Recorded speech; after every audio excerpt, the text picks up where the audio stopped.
We'll just take a little bit that mic hot too, pimp. Oh, hello guys.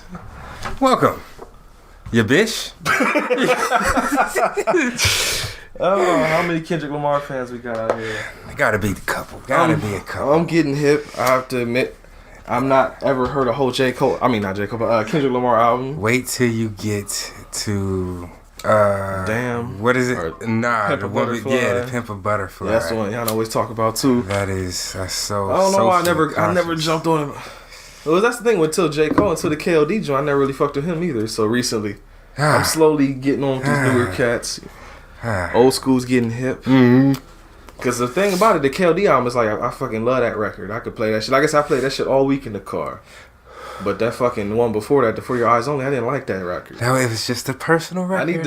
I might need to go back now as a J. Cole fan. I keep getting them fucking. Yes. I might have to go back and listen to it because that album does have my favorite J. Cole song ever, though. There you go. Neighbors. Joint yes. Okay. Shit. So that's the thing. So I might go back and listen to it. It was weird because there's only 10 songs. I remember the first 5 songs I remember not liking, and then the other 5 songs that then I liked. So it was like half and half. That's when it got slower.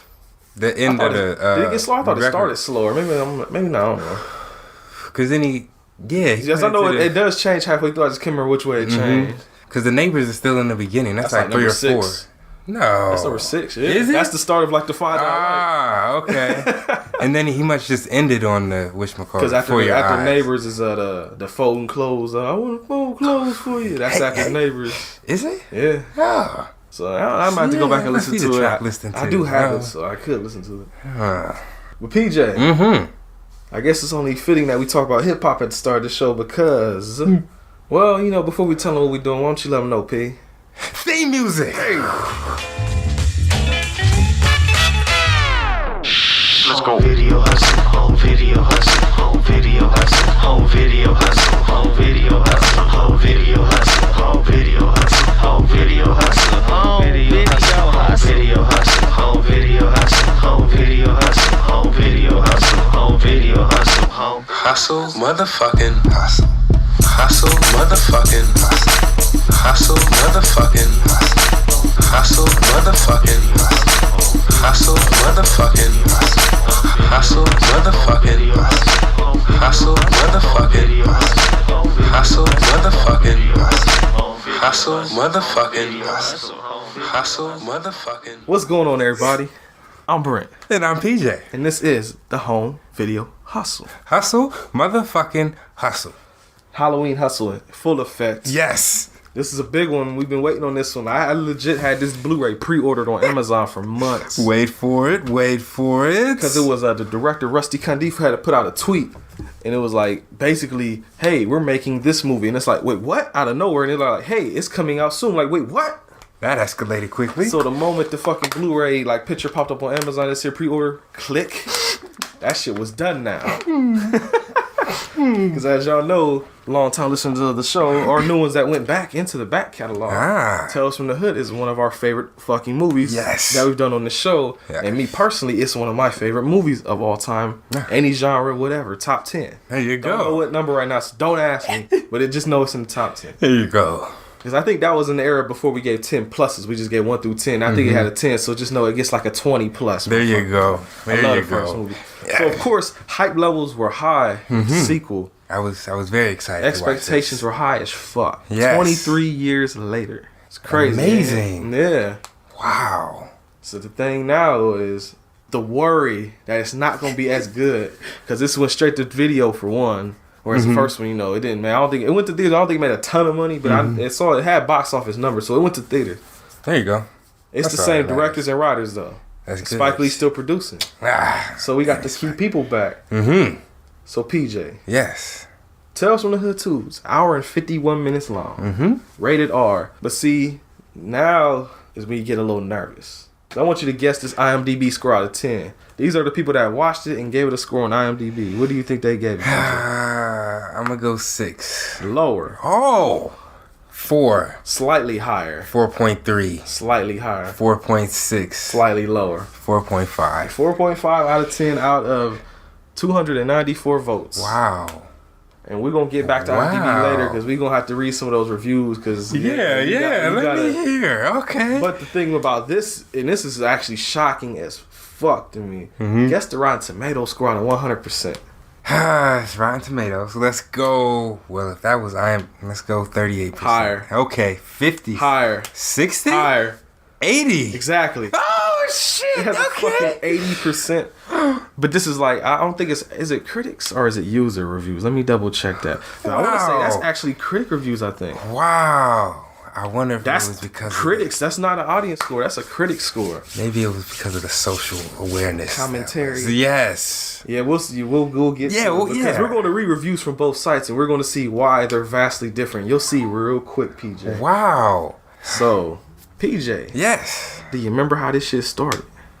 Your man's what was his name in this? Well, he was the devil, so Well, he's the same dude. His name is Mr. Sims. Mr. Sims. Yeah. Mr. Sims. Of course, not played by Clarence Williams III no more. No, Keith David. Yes. Okay. Man from a lot of different shit. Yeah, random shit. Like he's just that black guy. He was the guy that fought Roddy Piper and They Live in the Alley.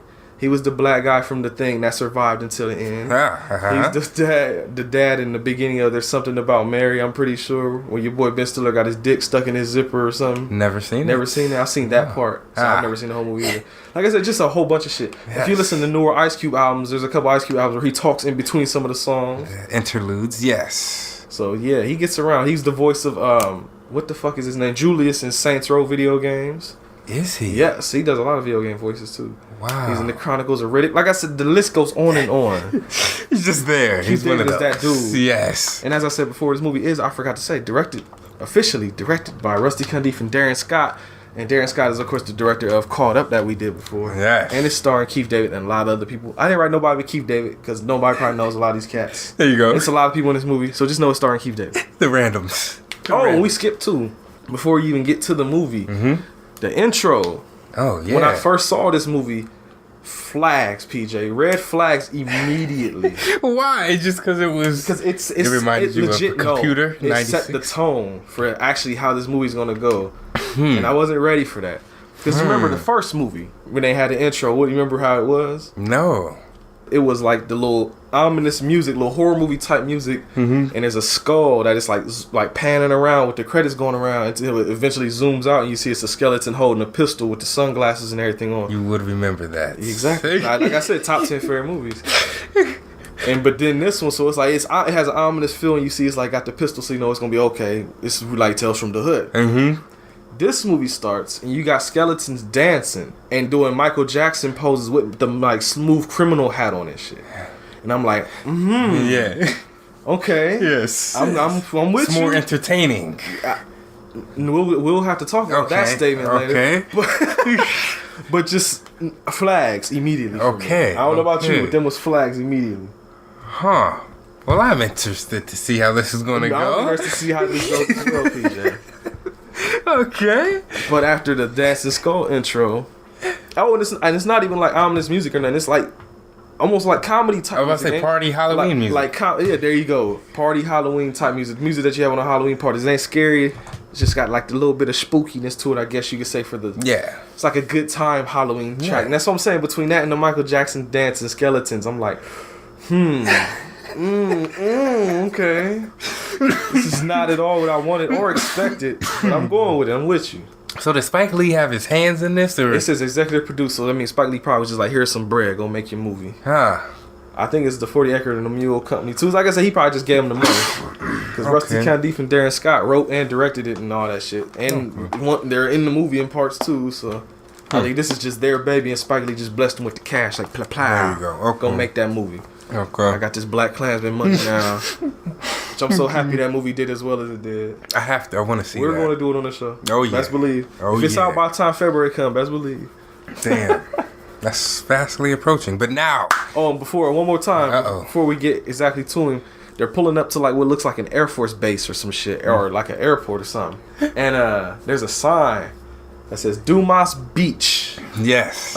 Industries. I didn't catch it. I caught it immediately because I remember when I was first. This is my second time watching. I couldn't wait. I had to watch it without PJ the first time. It's me and Spirit watching. I remember looking at Spirit. I was like, "Did that sign just say dumbass bitch?" She was like, "What?" She's like, "I think it did." So we rewound it, and I said, "Oh, Dumas Beach." So again, not a Gotcha. flag, but another tone setter. Again. Okay. This is the jokes we got. Okay. Okay. So now, PJ, Mr. Sims comes and he's meeting the crew of Dumas Beach Industries. You want to talk about it? I know he's taking shots deliberately. Oh, yeah, the At white black people. Dumas Beach. Yeah, Yes. That's all I really remember about. I remember the. He's basically your Donald Trump for this movie. Because he's a super rich, racist ass white dude, and he basically the whole plot of this movie, like the arching thing, is that Dumas Beach Industries is creating what they call the Robo Patriot, and it's basically going to be a robot police officer. It's going to be RoboCop, but his vision of it, he wants to make a racist ass RoboCop, which is not good for us. In order to keep your people in jail. Exactly, because he's a private prison owner. This guy. And so he says, I need this to keep my jails full of your people so that I can keep making my money. Basically. And it's like, And even Mr. Sims is like, okay. I see, okay. But the whole reason he has Sims there is because he has Dumas Beach has two little scientist lackeys. There's a woman and a guy, and the guy and the woman basically say the fucking Robo Patriot learns from, it's like stories. He can absorb stories and interactions with people to better, do his job. So they basically want him to tell a bunch of hood stories to the Robo Patriot so he can go after black people. Is what the real plan is. Of course, they don't say that. Yes. So that's why he keeps wanting them to tell stories about gangsters and shit. So it can be full of that type of stuff. All these guys, yes. And that's basically the whole setup for like the whole main plot of the thing is that he's going to keep telling these stories to them, and the robot's going to absorb them, I guess. Yes. So there you go. It's the whole setup done. Easy, quick ass setup. Yeah. Just kind of like with the first movie. First movie was just a bunch of gangsters trying to find this shit. And they go to the funeral home to get it. But dude keeps walking around telling stories and shit. Yeah. So another easy setup. Yeah. What is that considered? That's not the plot. It's like I'm saying, it's the overarching movie. plot. I see. But there's like little segments Yes, between. okay. This is an anthology movie, PJ. Anthology movie. The terminology right there. Okay. So PJ, the first story called Good Golly. You want to start this one out? Yeah. We have. Well, fuck it. You gotta this say is how. it. Yeah. You gotta say Okay. it. There was a white girl and a black girl There you pulling go. up. That's what my notes said exactly. So I put white girl and black girl at a museum, so pretty much the same exact notes. So. There you go. But PJ, they're pulling up to a museum. What is this museum called? The Museum of Negrosity? Negrosity, yeah. Negrosity. That's deep. That is, yeah. So I don't know about you, when I first watched it, I'm thinking, oh, this is about to be, I mean, it is in a way about to be some super racist shit. But I think it's going to be like a white dude or something like going super hard. Oh. But no, it's not. No, it is not. PJ, tell them all about it. They walk in and it's first a little room and it has like writings on the There's a wall bunch and of like everything. posters and everything, to all, coon shows and all this type of shit. And it has like, what it says is, may God bless this or place. God bless this hell or something. Yeah, God bless this hell. And so the white girl goes to open the door and the black girl immediately is like, hey, relax, okay? Look, you see what's going on. But no, we have to enter. And what do we find when we enter? A museum full of artifacts of real life. Shit. Yeah. Of like the, what would you call them? Like all the mammy and the Sambo type things. And all that shit. Did you ever have the Aunt Jemima? We had the Aunt Jemima. The syrup? You saw the little peppers, the red and black Aunt Jemima peppers? No, I don't even know. Salt and pepper shakers? No, we never had nothing like that. Oh. My grandma didn't play that shit. We didn't even have Aunt Jemima syrup. So no, that shit got no play. I'm telling you, my grandma's the same woman that hated Good Times. Yeah, I was thinking about that shit when I heard that's like the curse if you say you like Matlock, is it? And Y'all, I wasn't watching Matlock. Yeah, that was like that's the insult. This is no, I damn like you watch Matlock. No, I don't. Yes, you do. No, I don't. Andrews hated that. I need to bring that back. He probably won't even remember no more what I'm talking about. It'd be even funnier to me. The insidest of jokes. Yeah, right. If you guys heard the last episode, you know all about that inside joke. Ah, there you go. But yeah, so you walk in and all the artifacts, the Sambos and whatnot popping off. And the white girl is hype as fuck. Yes. She's like, yeah, this is the shit. I was about to call her a word. She likes black guys. I was about to use the terminology from back then. Oh, yeah, yeah. Is she a nigga lover? Yes. Oh, okay. Yeah. That is it. I'm thinking like, is that what he talking about? Yeah. I was about to. Yeah. Well, that's the thing. Well, yeah, they do say that later. That's true. What? I just thought about something. I was gonna say something. I was like, yeah, they actually say that later. That because she has the black girl's her best friend. They said I think and later on they be like, we're best friends since kindergarten. Mm-hmm. So we can't be racist because we're friends. You know, all that shit. Yeah. You know those rules don't apply. Because during they're fucking around with stuff, and eventually. I forget what exactly they pick up that they're laughing at. What is it they're laughing at? You remember? No. Because whatever they're laughing at, the curator of the museum comes down and is like, you think that shit funny? Basically, he says something to that effect. And they turn around, and I swear to God, I thought this was Morgan Freeman at first. Yes, literal. I was like, how the fuck did they get Morgan Freeman to do this direct-to-DVD movie? But they didn't. They got direct-to-DVD with Morgan Freeman. There you Looks go. just like that motherfucker. Yes, it's crazy. does. The voice ain't there, but it's kind of even peaking a little bit. Yeah, right? The stunt double. Yeah, exactly. If Morgan Freeman had a stunt double, it is this dude right here. God. He's just missing the freckles. He didn't have the freckles. There you go. Then he's basically, because like I said, they're down there laughing at this shit. He like, this shit ain't funny. This is real shit. Mm-hmm. Because I forget what he says. He said there became a time when it became, looked at wrongly to like burn motherfuckers and like whip motherfuckers. So he said the next best thing he did is they picked up the pen and ink and they started drawing all this media. racist shit. Media was they used the media to put us down instead of actually, inflicting shit on us. Mm-hmm. And then, of course, the white girl's like, because he's basically walks him through and he's showing them like old cartoons of, super racist shit on TV and all, showing them posters and toys and whatnot. Mm-hmm. And the white girl's basically like, what are you talking about? Black guys used it. Well, she don't even say N-word. She said rappers they say nigger all the time. Blatantly. And then he, of course, a line I had to write down because it made me laugh. But Morgan Freeman dude looks at the black girl and is like, your friend's whiteness is showing. Get this bitch, man. He had that look on his face too, like I'm about to backhand the shit out your friend. Put that on a t-shirt. That's your whiteness is showing. God. But I think eventually the black girl walks off, and then the white girl, she's looking at the dude, and she's like, "Do you have any gollies?" And he's like, "What? The fuck are you talking about?" It's like gollies, and then she does something which I didn't notice the first time, but I'm curious if this is what it was. I'm gonna see if you caught it. But she holds up like she has a necklace on it. She's like holding it out like and she says like this. Mm-hmm. But the necklace is like there's no real design on it. So I'm wondering if she's saying I need a golly, and she's using the necklace as a reflection and be like, oh, like you see what I'm saying? That's what I was wondering this time when I watched it. Like, is that what the fuck she's saying? She's like, I need a golly. He's like, what's that? And he's like showing his reflection like you basically. Because I was looking to see if there was something on the pen that I couldn't tell. There wasn't. It was plain. That's what I'm saying. So that's what I'm wondering. It's like she's showing him his reflection. Like I want like one of you basically. That's what I'm wondering. Because her friend's whiteness is showing. Yes. See? Wow. But basically, if you don't know, a golly, or I think it's a gollywog, is the tall term for it. It's the little fabric black dolls with the big eyes and the big pink lips and shit that they used to give kids back in the day. And she's damn. Yeah, and she's adamant about having one. She's like, I had one when I was a kid. Do you have one? And she's like, I can give you money. And he's like, motherfuckers have offered me way more than you, and you ain't getting it either. There you go. And basically, why the fuck you even want this racist ass shit? Mm-hmm. But later on that night, they come back. Because he tells them to get the fuck out. Yeah. Like, y'all done now. Get out my fucking museum. Yeah. But as you said, they come back, and what happens, PJ? They break in. They bring the boyfriend, the girlie's brother. That's the white girl's brother. But then he's dating the black girl too, so I guess they're all connected that way. Yeah. They go and they break inside real easily. It's almost like, dude, he's talking about, oh yeah, I can break through any door, and he does something real quick. I'm like, oh, that motherfucking door was already open. So I just already knew something was about to happen. And they go in, and the girlie immediately, she gravitates to, I forgot to say too, you also notice next to the gollywog doll that she wants is the fucking Will Smith doll from the first movie. Yes. Because that's what I was waiting on the whole time. How did they put that? Is that like the real doll, or did they just make another doll? They could have just made another, but knowing the movie, they probably kept the shit. Right. It might be the same one. All right, that'd be hot. But she's over there trying to fuck with the doll, and then the white boyfriend dude, he's like, hey, he points over there, he's like, what's that? He says, that's a whipping post. Mm-hmm. Because the black girl's like, what is that? He's like, it's a whipping post. And then he says something to the effect of it's some racist flirting going on.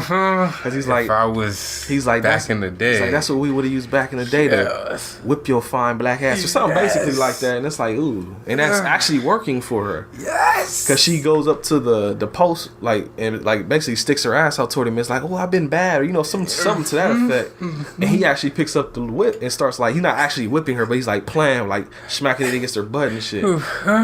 And while is she doing that? Girlie done picked up the golly doll in the whole case. case. It's encased, yeah. And she didn't break it open. She just took that motherfucker. Mm-hmm. And eventually, the black girl, falls backwards from the post, and it makes the white girl drops the fucking doll. Mm-hmm. and it breaks out of the case.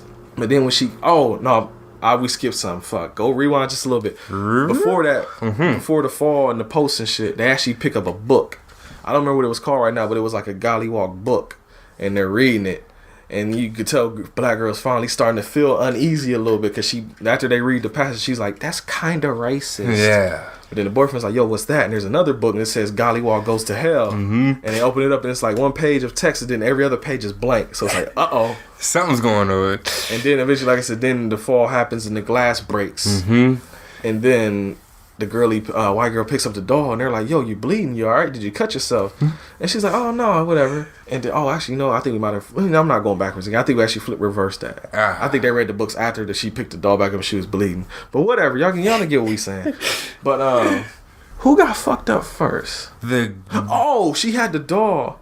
And the fucking doll, like, did it disappear for like a second? She was like, where the doll go? They were looking for it. And then the fucking doll, you see, has come to life. Yes. And it's like a grown person in like a doll suit. Red flag number 2. Oh, because I'm like, oh no. Oh, I mean, at least it wasn't CGI, because CGI would have been a fuck lot worse. But I'm just like, I just remember when I was watching it the first time, I just remember sitting back like, that's not scary, dog. Like, that's the thing. I'm like, this shit is seeming to be, it's like going for too much comedy at this point for me. But basically, like I said, the doll comes to life in like a fabric type suit or something. And the black girl tries to run out, but there's this door. I forgot to talk about the door. When they come in, there's like a door, and it's like the Sambo face with like the wink eye and the big eye on one side and the big gap or the big teeth. And he whips the black girl, and she like falls down. And the way she falls down, the little tooth from the upper part comes down and slices her in half. Yes. So she's dead as fuck. Yes, she's dead. And then the white dude is like, oh shit. And he backs up against the whipping post. Bad idea. Because then the golly doll, the monster, like fucking whips him. Yes. And you just see him whipping his chest repeatedly over and over again. It's almost like with that Indiana Jones game I told you about where you just whip niggas until they die. I used to do that all the time. I didn't use no weapons in that game. You just whip niggas because like... Vindication through Indiana Jones video games, and they're Nazis on top of that, so you're whipping Nazis to death in that game. A+ for that. So would I say a little part of me felt joy when I saw that? Get whipped? Yes. Oh, me too. That's what I'm saying. Okay. Vindication through video game. Now I'm about to say, and also this. Yes. Because not only is he getting whipped, he's getting whipped so hard that chunks or CGI chunks are flying at the screen, and it's like, oh shit. That's gotta hurt. The doll pretty much whips him until his fucking like stomach rips open and guts fall out. So he's basically ripped him in half with the whip. And so he's dead. And then the white girlie comes up and is like, hey, golly, I always loved you. You were the best. You're my best friend. I still love you and all that. And then at first, the doll is like holding up the whip still, like, I'm going to fuck you up. But then she starts saying shit. He eventually like kind of drops the whip. And then they start kissing and shit. Yes. And they fuck. Apparently. The doll fucks the white chick. Because you cut to the next scene. Yeah, you fade away and you come back and she's like laid in a bed and like wrapped her with plastic all wrapped around her. You see Morgan Freeman is in there and she's like, yo, you gotta let me go. She's like, no, I gotta have a baby in the hospital or something. He's like, I can't let you go. How the fuck would I explain all this shit? Right. So I didn't know what was gonna happen. What did he say before? Because he's stapling up the plastic to kind of lock her in there, and before he staples the last thing, he's like, "You will bear the fruits of your passions" or something like that. Yes, that is what he said. And he just starts laughing, and she starts crying, and then like in Alien style, her stomach rips open. Yeah. And it's not a baby that comes out; it's a bunch of the fucking gollywog dolls shoot out of her like a fucking stream. And they're just coming like there's at least 100 of them motherfuckers fly out of them. And the black dude, I wish I remembered the exact line verbatim, but he's standing outside as it's happening, and he walks over to the gollywog doll because it's back in the case again, and he says, "What does he say, man? It's like and white women fucking black dudes and getting pregnant." He's and they say you're the stereotype or something like that, and he starts laughing again. And then after he says that and laughs, he cut back to white girl. And she's dead as fuck with the dolls like laid all on her, covered in blood and shit. Yeah. And that is the end of the first story. That was PJ. How'd you feel about the first story? We're gonna break these down after each one. I liked it. I mean, I just like I don't know. You know me. Anything with the black history Anything and with the black power. Yeah, you know. So that's the thing. I'm usually that way too. But this one, like I said, it was just goofy though. Like I said, it was fun until that fucking doll suit popped out. Mm-hmm. I was with it. Then I saw that and I'm just like, God damn that wasn't scary. I'm like, because that's the thing. You just think back to the first movie, and like the Will Smith doll part was goofy too. Because you know what, I'm gonna say it now because I'm gonna keep saying it if I don't say it now. The main problem I have with this movie, it lacks the edge that the first one had. You see what I'm saying? I was gonna say if they took, I think their approach was different on this because of the times that we're in. True, so it's like. That was like the more gangster rap time, and people was more not giving a fuck about shit. It was more serious. That's what I'm saying. I just wish it was more fucking serious, because so much of this until that last story is played so fucking goofily. Even like, because there's that's the thing. I wasn't the biggest fan of this one. I just said, like I said, everything up until the doll I like. Perfect, fine. You know, teaching about all the fucked up shit that they portrayed us as back in the day. That fucking doll, man. Damn. Well, it's like I said, I like it for it being a special effect on camera, or like if whatever on camera, not a CGI thing. Because I didn't hate the story. I'm just like, I just wish it was like, she was more scary though. But then, like you said, you get to see the dude get whipped until the racist dude get whipped until his fucking guts fall off. So I mean, he got that going for it. The happiness. Like, then the knowledge he was dropping. That's what I'm saying. That between that and that, and then to come up into the cooning ass black girl and everything. It's like if I had to give this one out of 10, maybe like a 6, 7, maybe. I would give it a 7. Yeah, it wasn't like great. But it wasn't the worst. It was just like I said. This is red flag 3. Ah, shit, shit. They stop. They kind of drop off after this part. But this like the first the opening in the first story was just red flag after red flag after red flag. I'm like, oh no, please no, don't let this be whack. Please don't let this be whack. You get the red X. It was like I said, I'm just it gets a 6. First story gets a 6. That's why I'm gonna give it a 6. Okay, this gets a 7. The first story, so we're gonna break it down slightly above average. Okay, so we break it down by story, and we're going to do it at the end. I'm gonna do it as a whole. Yeah. Okay. That's what I said. We're gonna break down each story too, since it's their own little mini movie type thing. Okay. But this story in itself, I would give it like a 6. This would have been like, this was like a Tales from the Crypt episode or something like that. That was just on this. It would have got like a 6. Okay. Well, this would have got a 7. There you go. This is what it's a 6 and a 7. Okay. So the meantime, in between time, back in the shop. Yeah, they're basically the racist ass Dumas Beach dude is laughing about the story and all that shit. Slightly unimpressed, but still impressed at the same time. Yeah, and he's like, "You got anything better?" He's like, and Mr. Sims like, "How about a story about gangsters?" And he's like, "Yes, that's exactly what I want." That is it. Tell stories about gangsters so my thing knows who to target. Basically. Yes. Oh, and I forgot.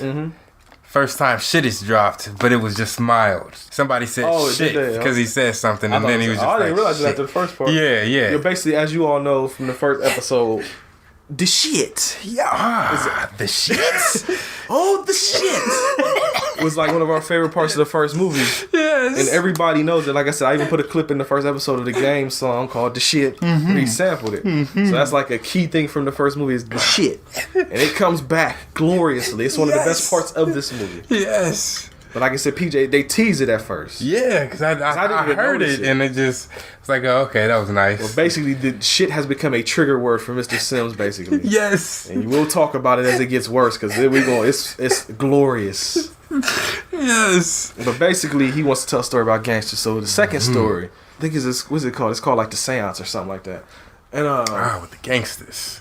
Yeah, it starts out, there's a guy tied up in a chair, and these two dudes are beating the fuck out of him. He's like, his cheek is split open and everything. And they're antagonizing him at the same time. They're like whooping his ass, and they're acting like boxing commentators. They're like, he's going down. He's like, what do you have to say after this round or something? He said, he's like, he says, something like that. I mean, PJ was cracking up at that point.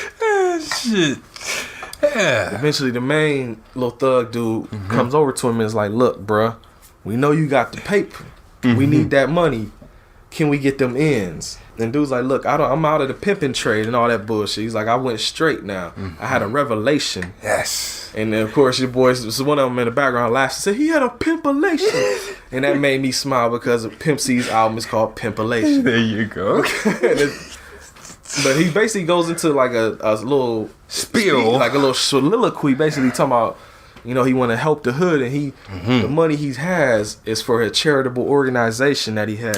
Yes. He's trying to get people off the streets and not wanting to having to do the shit that they're doing and he used to do, and you know, help the streets get better. You know, stop killing each other and doing dumb shit. Your boy comes back like, oh, so you mean you want to help us? You want to help the hood? You want to put money back into our pockets?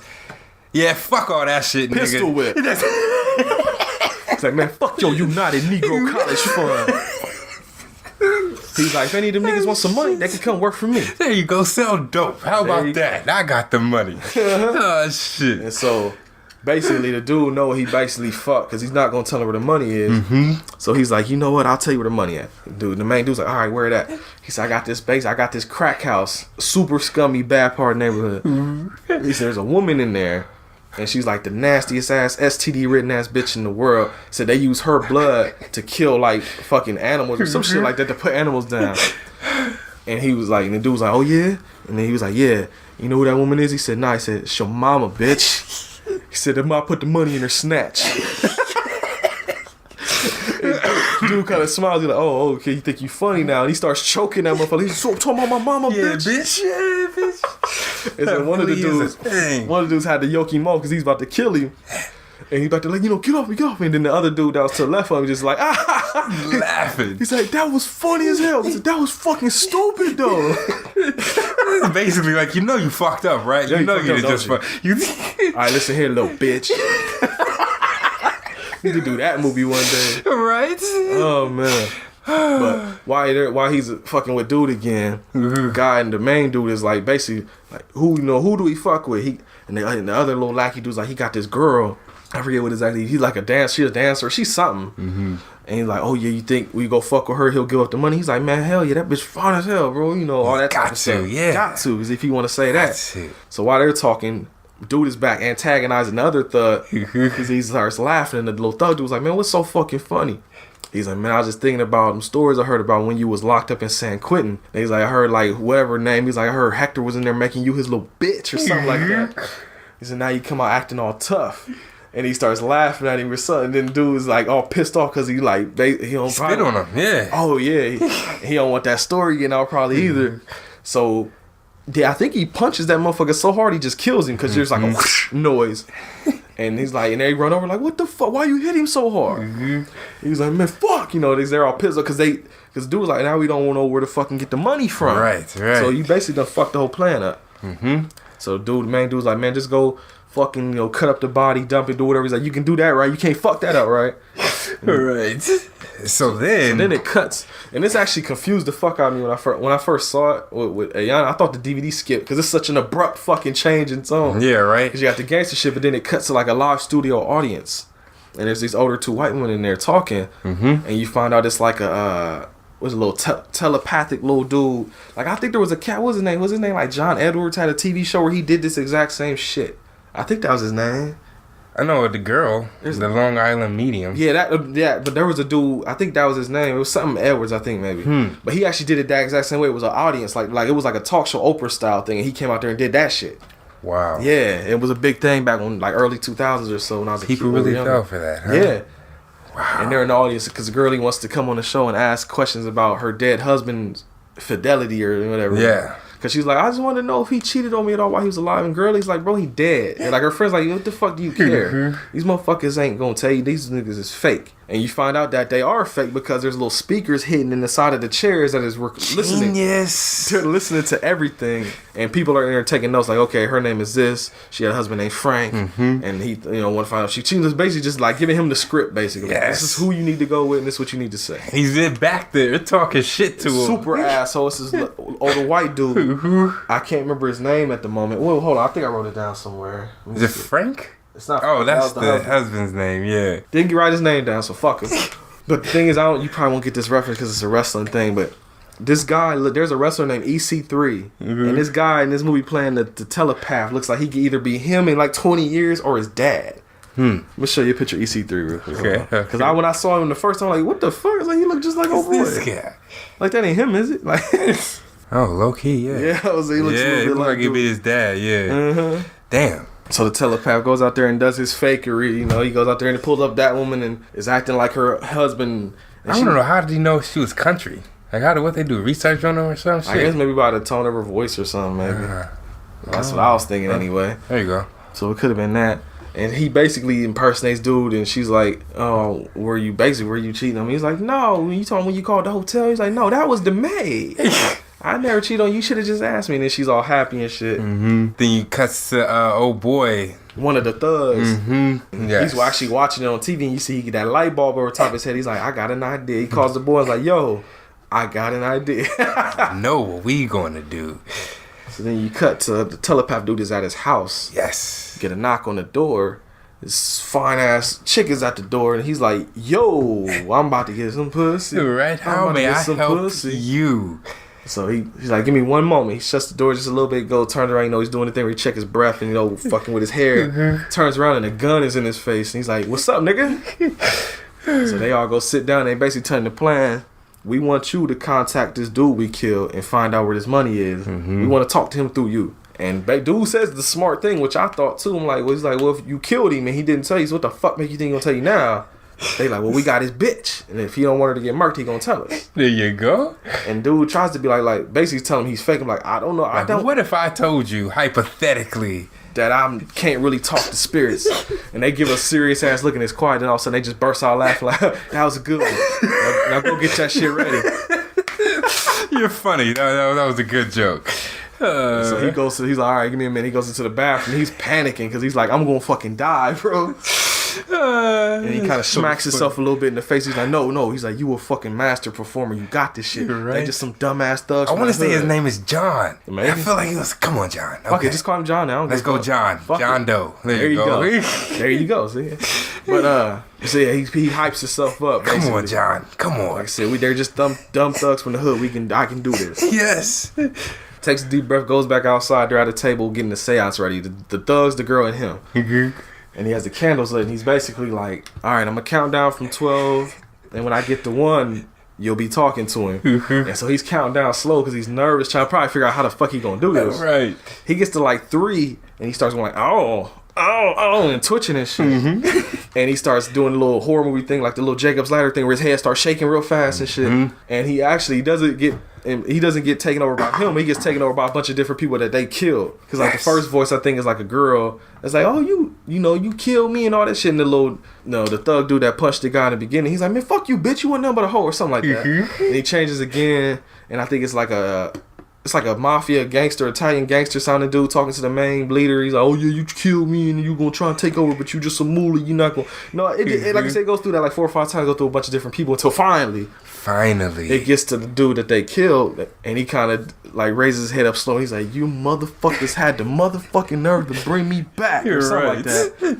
And they're like, yeah, where the money at? Dude like immediately yokes up his girl and is like, "Yo, you tell us where the fucking money at, or we gonna kill this hoe." Right. And he's like, "You ain't gonna kill shit. That gun don't work." He's like, "Oh yeah," nigga throws the girl out the way and starts trying to bucket the white dude now because he's taking over, and his gun doesn't work. Dumbass. And so at this point, he's just antagonizing the fuck out of him, and the girl sees what's going on, and she's like, "Oh yeah." So she's "Hey, like, baby, she does a little strut past the thugs, and she walks and stands next to him, swings her hair or whatever, or flips her hair, and she's like, "Yeah, y'all niggas about to die. It's going down." And so he starts talking shit to the dude, everything, because the guy's like, "I killed you before, I can kill you again." He's like, "Nah, bro."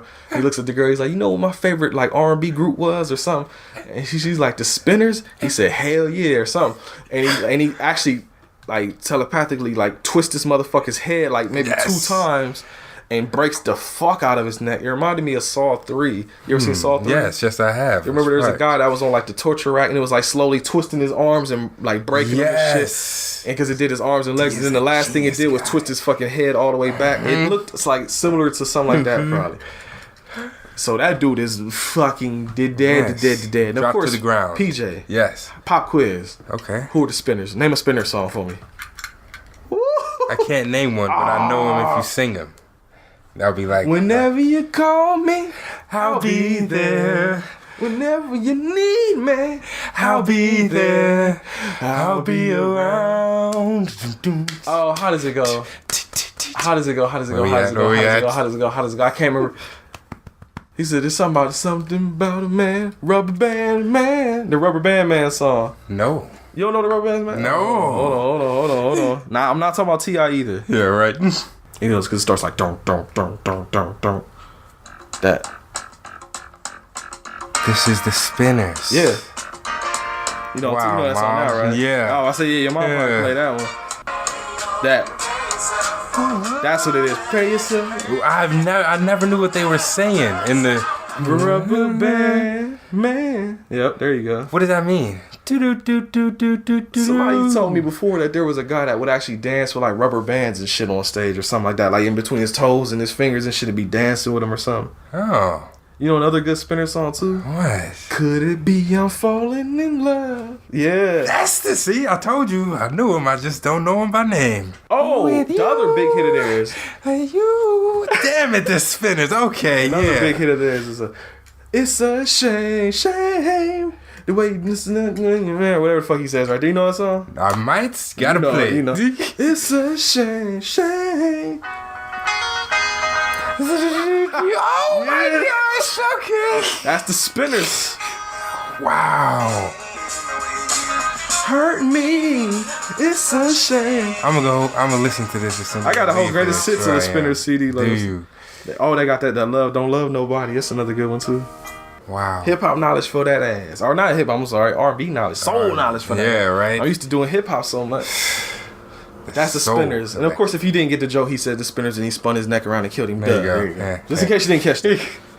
But Who is the next? second guy, the more calmer dude of the two, thugs or whatever. Mm-hmm. He goes up to him and he's like, shouldn't chew broken glass in a glass house or something like that. Mm-hmm. And he picks up a vase and smashes it into little pieces. Yes. Uses his powers to pick the pieces up, form them into like a little ball of sorts, and shoves them into the dude's mouth. And this dumbass didn't see it coming.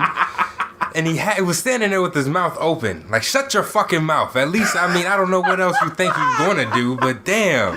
Yo. So, yeah.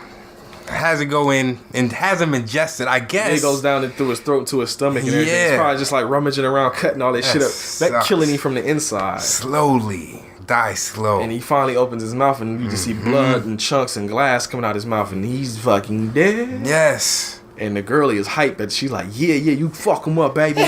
Oh no, it's a Latina chick, so she's like, you fuck him up, Poppy. There you go. Mm-hmm. And so finally it's just the main guy left. And the main dude is like, he pulls out a fucking cross. The spirit dude, he starts acting like, it's Dracula or something. He's like, covered it. He's like, oh, no, stop, put it away. He's like, when did you get faith, nigga? He's like, when they showed me Horror of Dracula. Which is a movie we gotta watch one day. It's actually on that.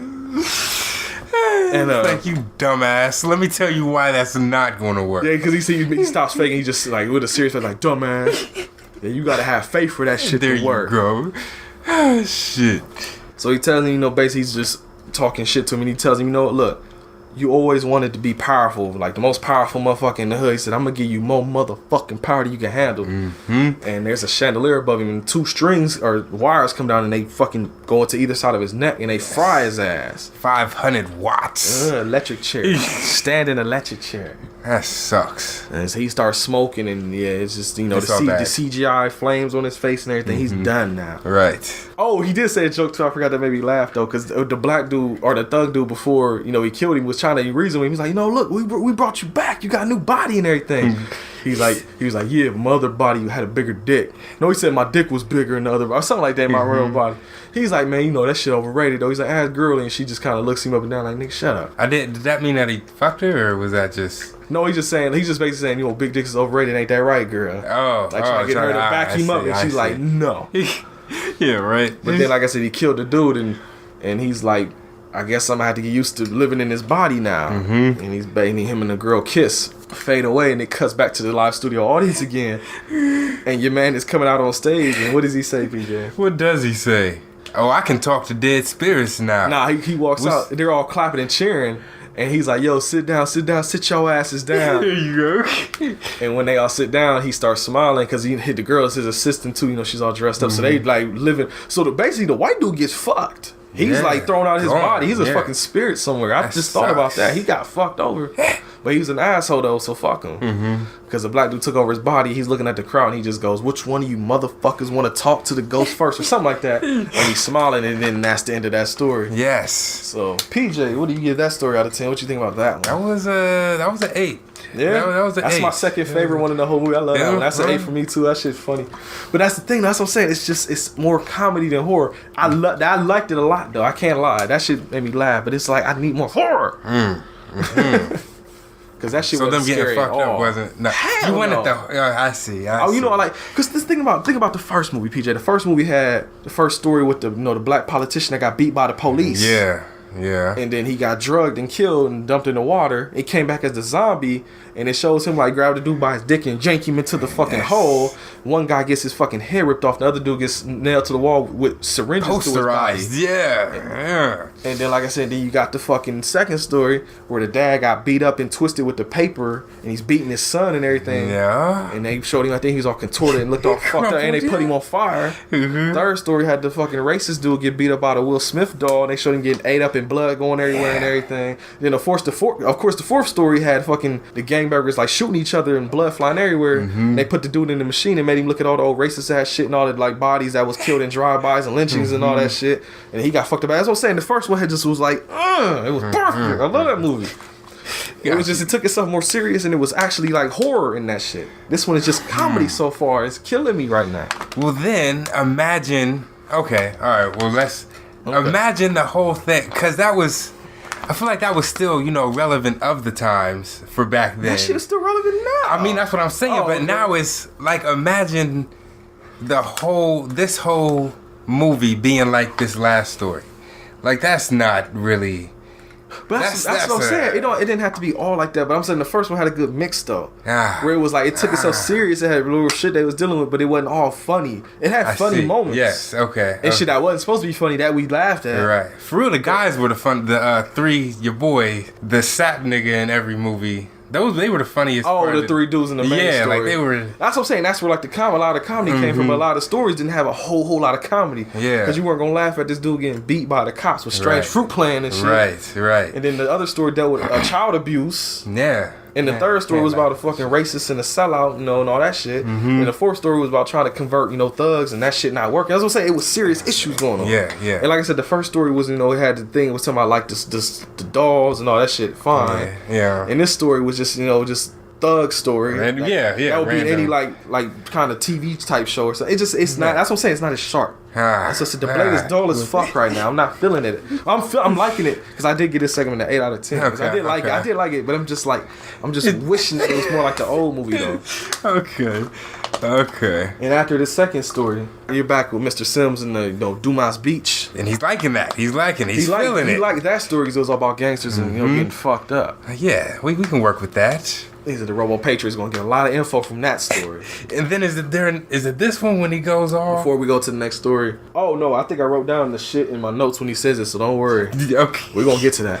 But I mean, is this during this intermission? Is this when he starts groping this? Yes, that's what I'm about to say. This is where, because it's hinted at before, but it's blatant now that the Dumas Beach dude is like a super lecherous ass type cat because he's walking around because there's a male worker and a female worker that's with him and Mr. Sims, and he's basically just smacking on her ass constantly in these scenes and like saying little sly shit to her, and he walks away to check something. There's another woman and he just like palming ass like it's nothing. And so Mr. Sims looks at the white worker that's next to him and is like, yo, this don't bother you? Are you okay with this? And she's like, look, this is not how I got the job. I didn't fuck with him to get this job, which immediately makes me think she did because she got real defensive real quick about that. She said, I didn't get my new promotion, too, because of this. Like, all right. And she's basically lightweight defending dude. And so Mr. Sims is like, okay. And he comes back and he's like, you got another story for me? He's like, yeah, I got a story for you that's full of sex, murder, and, online dating, basically.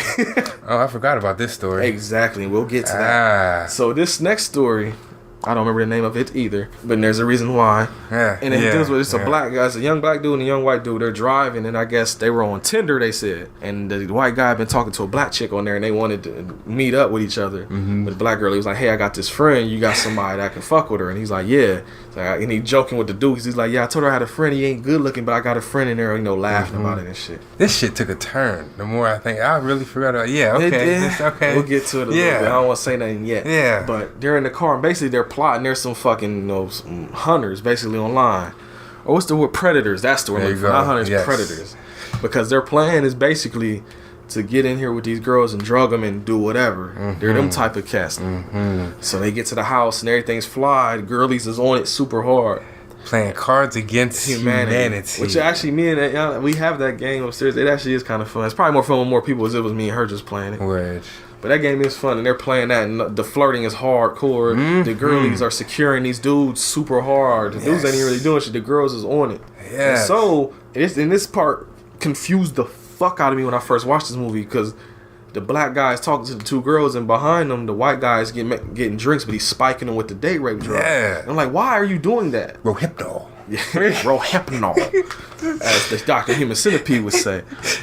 And I was like, because they're on it. They want dick. Right. They've been talking about it and throwing mad hits. Like, why are you fucking drugging them? Right. But then it takes a turn, like you said, because they drug them and the girls are like drinking. They're like, no, this tastes funny. He's like, yeah, mine too. Ha ha. And they pass the fuck out. Yes. And it just shows them carrying the two girls upstairs. And this is where you see what's really going on. Not only are they trying to fuck these chicks, they got them laid down on the bed with just their bra and panties on. And they're taking pictures of them. Yes. So they're probably doing some shady internet shit, I'm sure. And they're even making jokes about, fucking them while they're unconscious. And dudes like, oh, you can have my sloppy seconds. I'm gonna fuck both of you guys both afterwards. Yeah. So these is real shady, like, fuck these dudes. Yeah, then they said, what they say about, the bondage shit. And he was like, come on, man, like, have some class. Like, yeah, because the dude was like, man, he's like, look, like, type of girls have some whips and chains in here. He's like, yeah, I should go find them. The black dude said, and the white dude was like, man, you want to whip unconscious women? And the black dude actually looks like he looked like, legit like, oh, yeah, that probably did sound bad. He's like, we'll just fuck him, man. That's what the dude was like, yeah, have some class about it, homie. They do like their little handshake. All right. I'm just like, man, these dudes is gonna get fucked up. I just didn't know how yet. Yeah. But then they show him setting up the camera, and he kind of has a surprised look on his face. He looks up and he looks down. The white dude's like, what happened? He's like, look at this shit, bro. And you look at the frame, and all you see is bra and panties floating like on the bed. And that's why I immediately knew it was about to happen. I'm like, I know what's happening now. Oh, you knew, right? Yeah, I knew, because, that's a trope in vampire movies, is that they can't see themselves in the mirror. So when I saw that, I was like, oh, okay. And then, like, I already spoiled it, so I might as well just say, of course, they look up and the girls are standing there with the vampire fangs, and they're like, oh, and the black dude's like, yo, they vampires. I thought they, they lost. It's just, you gotta watch more vampire movies, homie. I knew immediately what the fuck was happening. Girlies are like, yo, what did they say? Trick or treat, give me something warm to drink, is what they say. And they put up their fists like they about to fight them, and then you just cut to them getting thrown the fuck through a door. Yeah. And so they're running down the steps. The girlies were at the top laughing, and it shows them run down the steps. When they get to the bottom, the girls are there, and they're like, ah! Yes. And they bite their necks, and suck the blood out, and it fades out. And when it comes back, they're like inside of a fucking cage somewhere. Like, it looked like it had to be like in an attic or something, because they had like the little, it looked like pointed ceiling. And they wake up and the girls pop up on the screen and like, yo, we're predators online just like you. Or y'all predator like preying on women. We're preying on motherfucking people to feed on. Yes. And around you is a bunch of cats that we fed on that didn't turn all the way or something. And they're just up here with the bloodlust, like just waiting to feed. And they're like, basically, since y'all two are pieces of shit, we gonna let them feed on y'all. Yes. And of course they're trying to, be like, no, come on, man, we won't tell nobody about what's going on and that. And they're like, yep, fuck the bullshit, open the gates. And you just see dudes just like fucking stampede on them. And it's showing them getting bit on there with a little bit of blood on their face, nothing like going, it's not a whole lot of blood, it's just on them and shit, and the girls are just laughing in the camera. And that's the end of that story. Now PJ, we got through that one kind of quick, so I'm pretty sure I know this, but what'd you think about that one? That story sucked. I'm gonna just flat out say let's go for, I'm going to shit. I say 2 because like I said, it kept me interested, but it sucked. Yeah. Because I was curious to see. I didn't just not give. If I didn't not give a fuck at all, I'd have been like 1. But I gave slight fucks. Okay. So it gets a 2. But yeah, that's definitely out of the 4 stories or 5 stories. That's the weakest one out of all of them. There's 5. The main overall. Got you. But yeah, that shit's weak. It was just like I said, just a run of the mill vampire thing, and just with the twist that it was like online dating. That's really the only fucking difference. Yeah. The vampire thing just went over my head. Yeah, like I said, that's I'm just So that shit was weak. You go back to the Mr. Sims. And the dude's talking about the story though, Dumas Beach. And he's like, well, it's a good story. Boys will be boys. He said it sucks for them. And Mr. Simmons was like, what you mean it sucks for them? He's like, well, boys will be boys. Fuckers was just trying to get their dick wet and all that type of shit. Fucking perv. He's like, how this shit be. And that's when he goes like, the shit! There's your part, PJ. Yes, triggered. The shit. Exactly. He says, Dumas Beach says shit. You just hear, the shit! Yes. Got it. It's like, and from this point on, anytime the word shit is said, it's just, trigger. And that's like, my favorite part of this whole movie is that. Yes. But, PJ, it's time to get real. Yeah. The next story, it's called The Sacrifice. Do you want to start this one off? Because, woo, boy, this is a drastic change in tone. Yeah. Drastic. Well, yeah. So we have. Wow. Yeah, I remember how. Oh, yeah. Shit. Okay, let's go. Let's do it. We cut to the He died in what? And he died in the 50s. Yeah, I'll look it up for you while you talking about it. Right? I'm gonna look it up. Yeah. Okay. He died. We have. Okay. I'm sorry. Let me. You trying to get your composure? Yeah. Do you think, bro? Sorry, I'm looking up dates for you. Okay. He died in 1955. There you go. There you go. 14 years old. God damn. All right. So we have old school setting of the 50s in a truck. Definitely. Two white definitely guys. down south. Yeah, definitely down south, riding through the boonies. Two white guys coming. They come to a house, a regular black house. And with no electricity. No electricity. Yeah. They ask, where's the boy? Knock on the door.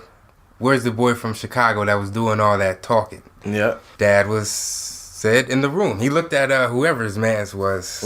Whatever black boy they had, in the back of the truck. Dad already knew what was up. Yep. Told him he was in the back. You cut to nowadays. Oh, yeah, it's cutting back and forth. That's right. Yeah, you cut to nowadays. There's what is he? A councilman or something. Congressman. A congressman. Henry, I think. Henry the congressman, black guy. Yep. And his wife, he has a white pregnant wife. On some, he's not going to. No, not yet. Is that now? She said something about because she's like, they're going to take my baby from me. He's like, what the fuck are you talking about? Yeah, they're going to, on some nightmare, another nightmare. What I want you to do, baby, is just go back to sleep. We got a long day tomorrow. She said, no, I can't. They're going to take my him. Baby. They're going to take him. Or no, he's going to take my baby, I think is what she was saying. Yeah. He's like, all right, well, I'm going to call the doctor in the morning. I'm going to go to sleep. You just stay up. Don't know what to tell you. Cut to tomorrow. It cuts back again because they get him up out of bed. And do we say who it was yet? No. Oh, you want to tell him no or you want to make him wait? Let's make him wait. Fuck him. All right. So the boy is putting on his socks. And the little white dude, racist dude, is like, just get the shoes. He's like, I don't put on shoes without socks, homie. Fuck you, basically. He's a northern nigger. He got some sass to him. He don't know the rules and boundaries. So he gets taken away with the other little dude in the back of the truck. Whole time, it probably was like, now that I've seen it portrayed, I could imagine that whole. They never talk about what the mom was doing. Like she probably was trying to, like, hey, no, just take me instead. Like, wait. She did say something like that. She was like, don't. Yeah. I'll give you any amount of money. Yeah. And then his son was like... Yeah, the white dude that was with him was like, how much? And he did kind of like shut him out. Shut up. Yeah. That's not what we're here for the boy, okay? Yeah, we're not here for no bread. Right. So, yeah, they wound up actually getting him and escorting him to the truck. Yeah. And then you cut back to your boy in present day again. Okay, and the mom comes in. And they're having an argument because you found out your man's basically a black Republican. Fucking Uncle Tom ass guy. Yeah, he's selling out super hard because he's backing this dude running for, not mayor. He's the mayor now, but he's running for what? Governor. Running for governor. And he's like basically another Donald Trump type parallel because his motto is even something like let's take Mississippi back or whatever to what it used to be, to our core values or some shit. Yeah. That was deliberate, right? Oh, of course. Had to be. Okay. That's definitely social commentary. And the mom is mad at him because it's like, because his thing is that, you know, he's basically, we can look at it like this: the dude running for governor is Donald Trump, and your man selling out is Kanye West. Because that's basically his argument is all the same shit Kanye West be talking about with the, you know, I'm free to make my own opinions. You know, people die so I can have my freedom to choose who I want to fuck with. He even used the y'all raised me in order to be the best I could be, and if this is, but his stance is, the governor's stance is trying to get the voting that's booths that's the man out of the, what is it? The ghetto. Yeah, the hood. Out basically. Of the black areas. The thing is, one of the beefs they're having, the mama's having with the dude he's fucking with, is that he's trying to make less voting poll stations. So basically take them out of the hood areas so the black people basically won't be able to vote because you know they probably ain't gonna vote for this motherfucker. Right. Right. So that's the beef that they're having. And then doesn't she ask how the wife was, and he said she saw him again, and he's like, while they're talking, she walks out. She walks out behind him. She's talking about she sees him. He's like in the grass or something. And the mom was like, "No, I do feel a presence too." And he's like, "Come on, mom, like enough with this shit. Quit playing around with her, bro. She don't need this fuck shit. Ain't nobody out there. Right? She just tripping. Right. So they get her back up, and the doctor comes. Right. Basically, just says like everything good. I don't know what the fuck wrong with her. He said you need to just keep her ass in bed, though. He's like, well, what about my fundraiser later? He's like, nigga, keep her ass in bed. She don't need to be out that room. Right. Out the bed. Just leave her there. Fuck your fundraiser. Exactly. You want your baby or you want to make money? There you go. Because this whole plot, the reason he's trying to help the governor too is that so he can become mayor. Because the governor dude is like, when I get the governor mansion, you can be the mayor. There you go. So the fundraiser is starting. Oh, and we failed to say too that this motherfucker stays in a big ass plantation house. Ah, there you go.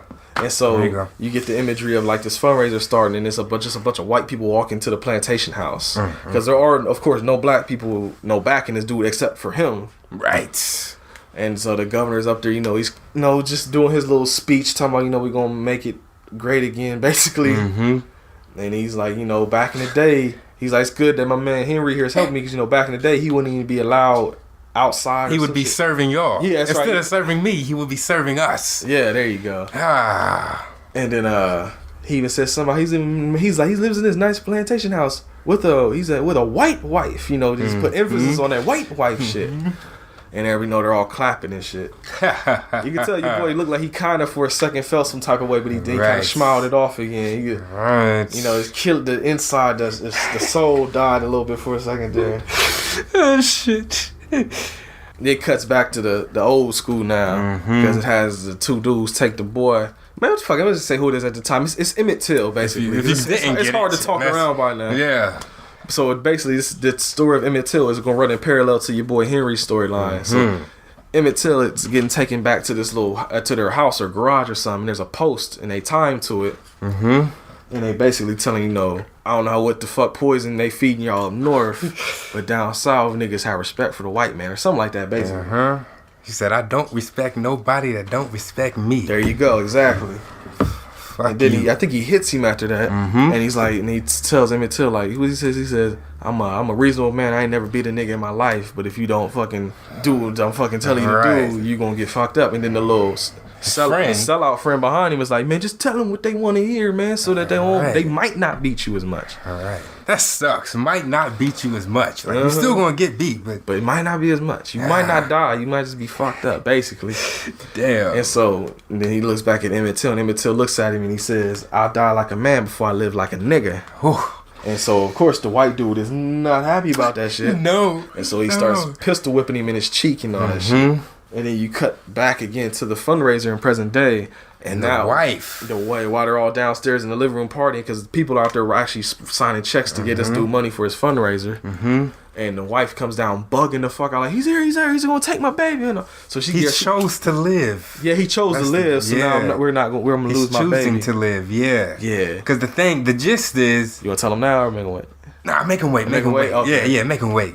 So she runs outside. She goes and grabs a knife from the kitchen, and she runs outside. Like, I will kill you, motherfucker. She's like, if you won't choose to die, then I'll kill you and save my baby. And the husband and everybody like, yo, chill the fuck out, put that knife down. And she says, look at this. And she like cuts her stomach, but you think she cut herself, but she just cut her shirt open. And you see that her stomach has gotten smaller. Yes. And she was like, he's choosing to live, and if he lives, then our baby's going to die. And so it's like, oh, what the fuck? Okay. Basically, the mom is like, yo, I know somebody that might be able to help us out. I'll be back. You know, is this the next day now? She's like, you stay with her, and the doctor's on his way, but I'm gonna go get this cat and bring him over here. And so she brings over, like, I guess he's like an old spiritual dude. He looks kind of like Mr. Sims from the first movie with the same haircut. Yes. And he basically tells him a message where, you know, you need to go out here and talk to this dude, or else it's gonna get real bad for you out here. All right. And then he's like, I'm not going out there. Then the mom, of course, being the mom, will let me go talk to him. Yes, he says he's upset with you. So mom is like, well, can I talk to him since he won't do it? He's like, it won't hurt, I guess. Yeah, right. Might as well go ahead and do something. So while they're outside, while the mom and the spiritual cat is outside talking to the spirit, the doctor comes back.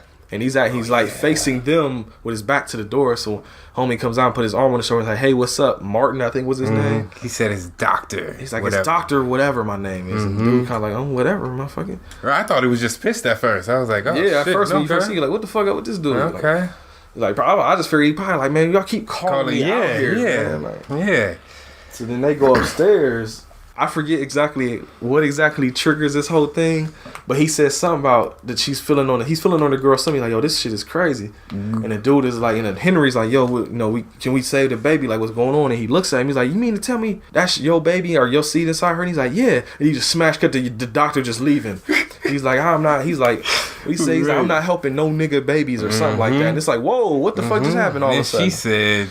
And she runs down the steps and is it's like, look, rape. She's like, it's not his baby. He raped me. And he's like, what? And so he yokes up the doctor. I think he's yoking up the doctor, but the doctor's telling him going getting out. Yeah, he's leaving. He's telling him, no, that's right now. Yeah, he's joking him up, telling him to get the fuck out the house. And then when they get to the bottom, the wife actually runs down and grabs a lamp and hits Henry in the face. So it's like, don't you ever touch a white man like that. Shit. And so the doctor and the wife run out to the car. It's like, if you got a phone in there, nigga, you better call somebody who can help you because it's about to go down, basically.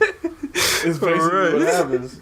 And so out back outside, the mom and the spiritual cat are like, bro, look, things is about to get real fucked around here. If you don't talk to Emmett Till's spirit, he's like, motherfucker, I don't see shit. What are y'all talking about? Y'all high. And so the dude, the old spiritual cat, like touches his shoulders, like, you know, respect the sacrifice. And then boom, all of a sudden the KKK comes. No, not yet. Jump ahead.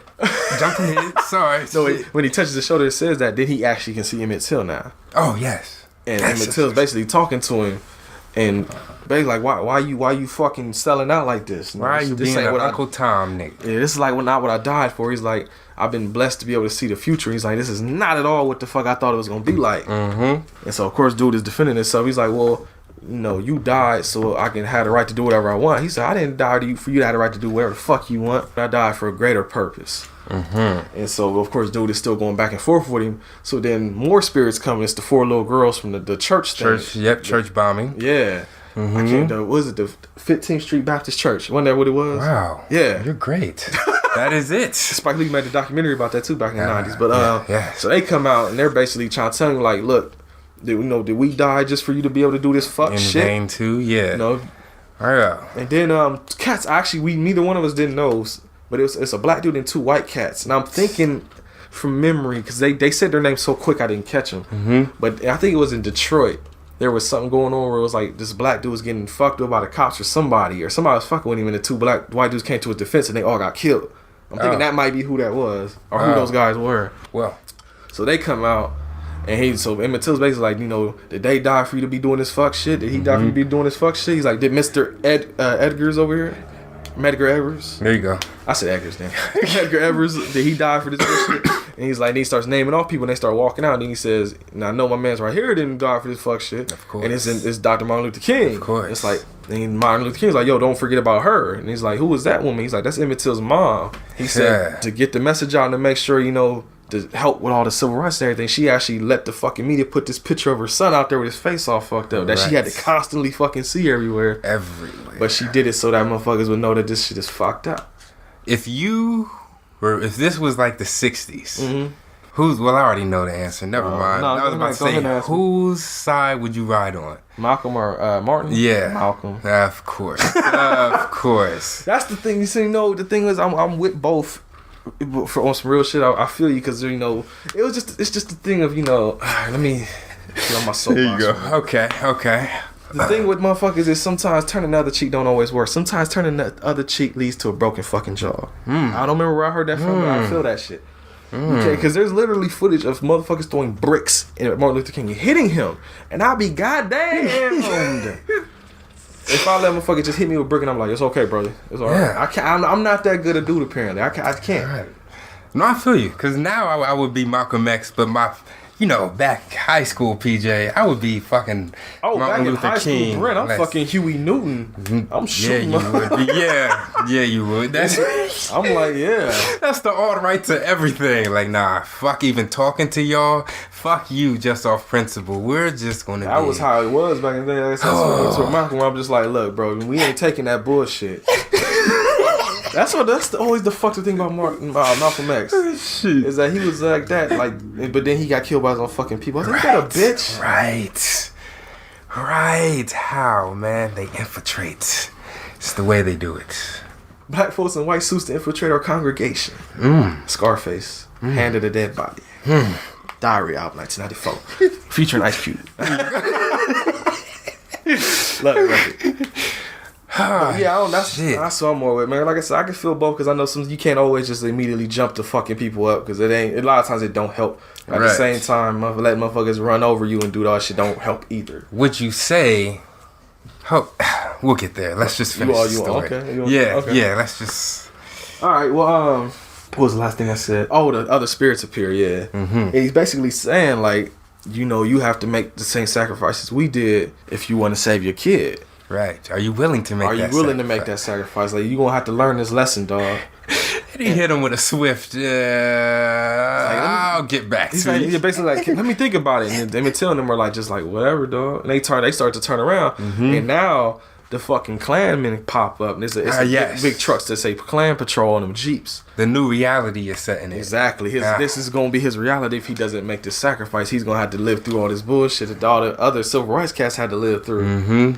And so, like I said, the mayor and the doctor and a whole bunch of other people, like even his wife, are all like Klansmen now. And they fucking silly club his mom. And he's like, yo, don't touch my mom like that. And they hit him and they start yoking him up. And he goes to Emmett Till and he's like, yo, I'm going to do it. I'll do it. Because they're about to take him away. Yeah. Because the wife even spits in his face and everything. Yeah. She's like, I think she said something like, if there's any black seed in me, best believe it's going to be dead or something like that. And spits on him. And so I think that was the thing. Because at first he was like, that's my wife. She's not racist. This is just some fuck shit going on. That's when he realized, like, yo, my mom got hit, girly spitting on me, and I'm about to get probably lynched by the KKK. Like, all right, I'll make that sacrifice. I see how it is. I'll do it. And so he runs. Emmett Till comes back. And he's like, are you sure you really want to do this? And he's like, I'm a man, bruh. And so he gets taken by the fucking Klansmen. They just beat him to death right there on the spot. Yes. And it's cutting between Henry getting beat by the Klansmen and then Emmett Till getting beat up by that Klansman on the post. The post. Yeah. And so since Henry wanted to make that sacrifice, Emmett Till went ahead and let himself take that sacrifice. And so history basically comes back in order again. But the only bad thing is Henry made that sacrifice. See, when I first saw this, I don't know about you, I thought the whole thing was going to be, it was going to make him see like that he was on some fuck shit. The wrong path. He set him on the right path again. Support racist motherfuckers. Trying to kill the culture and shit. So I thought it was going to end like, him being like, you know what, Colonel Sanders, because the dude that's running, he looks like Colonel Sanders. Like, Colonel Sanders, look, I can't fuck with you no more. You on different objectives than I am. Right. And I'm going to be like, yo, I'm going to go take care of my kid. We're going to move out this plantation house. We're going to go, support the hood. Yes. Support black folks more. Yes. But that didn't happen. That's what I expected to happen. And it took a way different turn than I thought. It did. Because this motherfucker actually died. He's dead. Yes. Because after they beat him to death, Emmett Till kind of, gives him a nod and a smile like, yeah, that, you did that. Yeah, I was mad about it, I guess. You took that sacrifice to save your kid. The same type of sacrifice we all had to take back in the day to get shit right. Yeah. And so his spirit comes out of his body and he's standing there next to Emmett Till. And he's like, basically like, good job, basically. And he walks over to his wife and he rubs her stomach and the baby is back full again. Like the baby is saved. And the wife feels it once he touches her, and then the mom notices because the wife looks up at him and she like puts her hand on his and she's smiling because she's like, I guess she know what he did and the baby is saved now. Then, like you said, the spirit dude saw him immediately before everybody. The spirit dude was like, whoa. Hello. Yeah. And like all the Klansmen, like all the white people are back to home. They're not Klansmen anymore either. Yeah, right. And so then, like I said, the spirit dude saw him, the wife saw him, now the mom saw him. And he's like slides his hand away from the wife because now he has to go away with Emmett Till and all them, I guess, up to heaven or whatnot.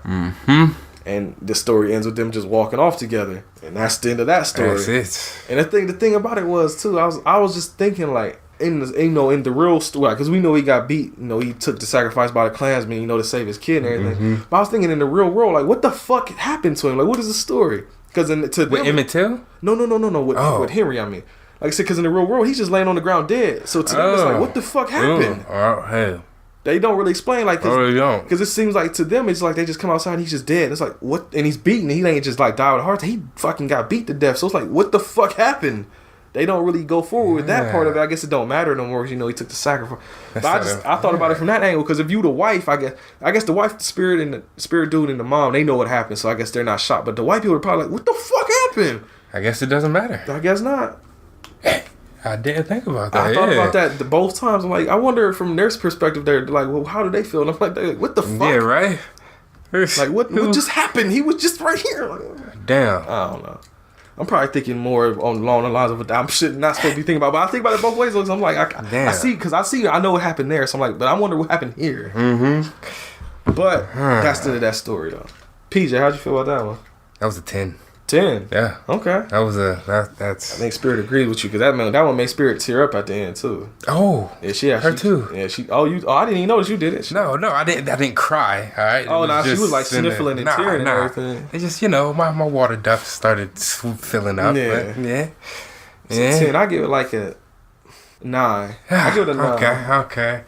Like I said, there were just points that I have of confusion at points in that one, so I give it a 9. It wasn't fluid, the fluidity. But like I said, I give that a 9 though, because it's the closest to the fucking original movie that this whole thing has been. Because that's the thing about it. It's not horror in the real sense. It's horror to our sense though. You see what I'm saying?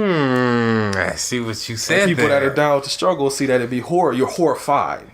Yes, there it goes. By what's going down, because you have to see Emmett Till get beat and all that shit, and all the people that died for the struggle and shit. I would never imagine if that is like. We'll get there. Yeah, we'll get there. So 10 and 9 for that one, and that's the end of that story. So the only thing left now is the overarching story with Mr. Sims now and the Robo Patriot. Because the Dumas Beach, of course, didn't like that story at all. Because he's like, yeah, I can't say that was one of your best stories. I couldn't say I like that one at all. That's what he said. And so he's basically it's time to do the show to unveil the Robo Patriot. And so your boy gets super hyped. He starts bugging out. I think somebody says shit again, and he starts going off. Shit! Nah, you don't know about the shit. You definitely don't know about the shit. He's like, do you mind if I watch? He's like, what did he say? He's like, I feel it's going to be very entertaining, or something like that. And Dumas Beach is like, sure, why not? Somebody come get their man. Come get this bitch. Now, they go out and they start the presentation, and it's this big goofy looking robot comes out. Mr. Sims just standing on the side chuckling because he knows it's probably about to go down. And there's a bunch of people in the crowd, a bunch of reporters and all that. And like I told you, one of the reporters is Rusty Cundiff in the audience. Yeah. Boy, they do with the glasses talking. Basically, as he said before, the thing's basically going to be like racist RoboCop more than anything in his eyes. Yeah. And he does a couple tests. He's like, it's running a scan right now, and everybody with like criminal records, basically get the fuck up, or else it's gonna shoot you. Like Ed 209 and RoboCop. Because remember that scene in RoboCop when they were doing the test with Ed 209, and they gave the dude a gun, but he threw it down, and it still was like, yo, you have 10 seconds to comply, and they lit that motherfucker up. It would have been one of them. See it again. Got chopped, especially if you see the unrated version. It fucks him up in that. Because in the regular version of RoboCop, he gets shot and he just kind of flies off screen. In the unrated version, he falls onto a table and it's still shooting him as he's laying there. So his kneecaps are there just blowing, exploding. Kneecaps, it's the best. Damn. But basically, because they probably seen RoboCop, so they know that too. So they get the fuck up and they walk off. Then he says, I've done another scan. Illegal immigrants in the audience without papers or whatever. And so they get the fuck up too. Then the reporter said, how do we know like this isn't staged? Yeah. He's like, I forget what he says after that, but basically he's like, it's trained to scan and do all this type of stuff. And then Rusty Cundiff is like, yo, we ain't gonna see nobody die here already. He's like, nah, I ain't gonna see nobody die here. And while he's up there doing his little spiel, you see the robot is actually scanning Dumas Beach. And it's like thinking about all the stories that he told, and it's flashing back to the other white dude saying, it learns from stories and it can like scan people's personalities and know if they're, unsafe or, they're violence or whatever bullshit. And it basically scans Dumas Beach as a target against what's the patriotism, or he's un-American basically. He's a threat. He's a threat to America. Yes. That's what it was. Yes. And of course he's like, oh, yeah, that's not supposed to do that. He's trying to turn it off. And the fucking robot's face opens up, and it's like a little robot skull thing comes out. And it's like, prepare to terminate your ass. Yeah. And so he runs out the back, and the robot goes to give chase to him, and it sees the two lackeys, and it says, targets for being accomplices to Dumas Beach. Or, it keeps calling him dumbass bitch. Yeah. That joke finally happened. I was waiting the whole movie for somebody to call him dumbass bitch. But it's like, target accomplices to dumbass bitch. And they're like, oh shit. I don't even like him. It starts shooting fucking red, white, and blue lasers at him. Yeah. Because it shoots the girl first. And you just see it shoots with the lasers. And lasers are just coming out like her eyes and her ears and mouth. And she got fucked up. And then it gets the dude too. And you cut to Dumas Beach. Your dumbass bitch is running out the back. And you just see the robots behind him just shooting lasers everywhere. And it hits him in the chest. But Mr. Sims is driving up. He's like, hey, you need a ride? And he gets into the car with Sims. Headed my way? Yeah, that's what he said. Headed my way. Dumas Beach is in the car, and he's got the big-ass crater in his chest. And he's like, I need to take me to the hospital. Oh, Christ. And he's like, oh, Christ ain't going to be able to help you here, man. What are you talking about? You need to get me to a hospital. Man. You need to drive the car faster. He's like, this ain't no car. This ain't something else. He said, and I ain't no nigger. Because he called him a nigger, too. And he's like, he's looking, Dumas Beach is looking at him like, what? And he's like, welcome to hell. And he gets his face like, motherfucker. And it's like dumbass bitch is like, oh shit, he's screaming and everything, and the fire engulfs the car. Yeah. And they're in hell. And the door opens, and I'm pretty sure it's two of the thugs from the seance story actually grab him out the car. Yep. And pull him into hell. And you see like just fire engulfing the screen and everything, and it just has Keith David or Mr. Sims just standing there with his hands on the hips going laughing maniacally and shit. And that is the end of the movie. That is it. Now, before we rate the whole movie as a whole, what do you think about the robot patriot little story? What would you give that? I guess a 7, a 8. Because it's kind of like intertwined within the it's like stories. So, I give it a 7.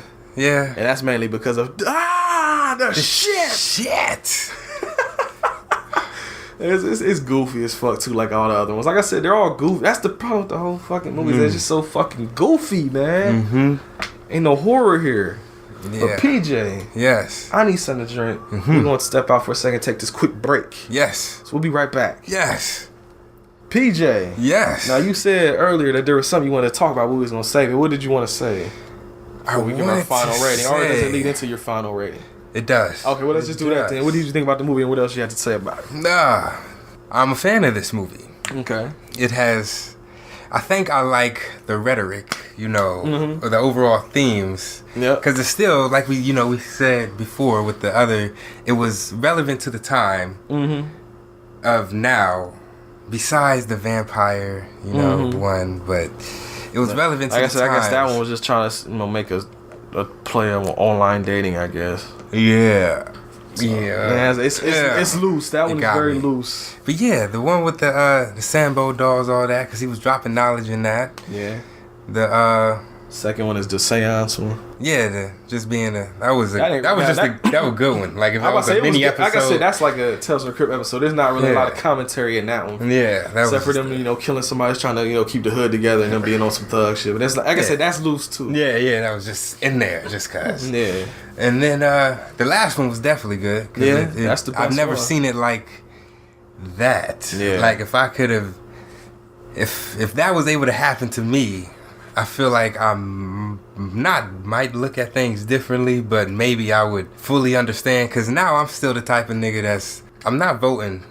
I'm sorry. Like, I understand the sacrifice. Gonna kill you. I'm sorry, I do. I understand the sacrifice. I understand like all of that, but niggas are still dying every day in the streets at the hands of white cops. Yeah. So that's why you trying to do the voting thing to try to get them motherfuckers out of power, though, homie. Yes, but they're selected. They're selected and not elected in the long haul. I know there's no, but those are my feels. Something rather than nothing, though, man. Just do something, though. Do something. We just come together collectively. Like, I mean, it's harder. It's easier said than done. Yeah. But that's just where I'm still at. Like, I understand. I don't know, man. It's motherfuckers that need to go, and I'm gonna do my part to make sure they fucking go if I can do it.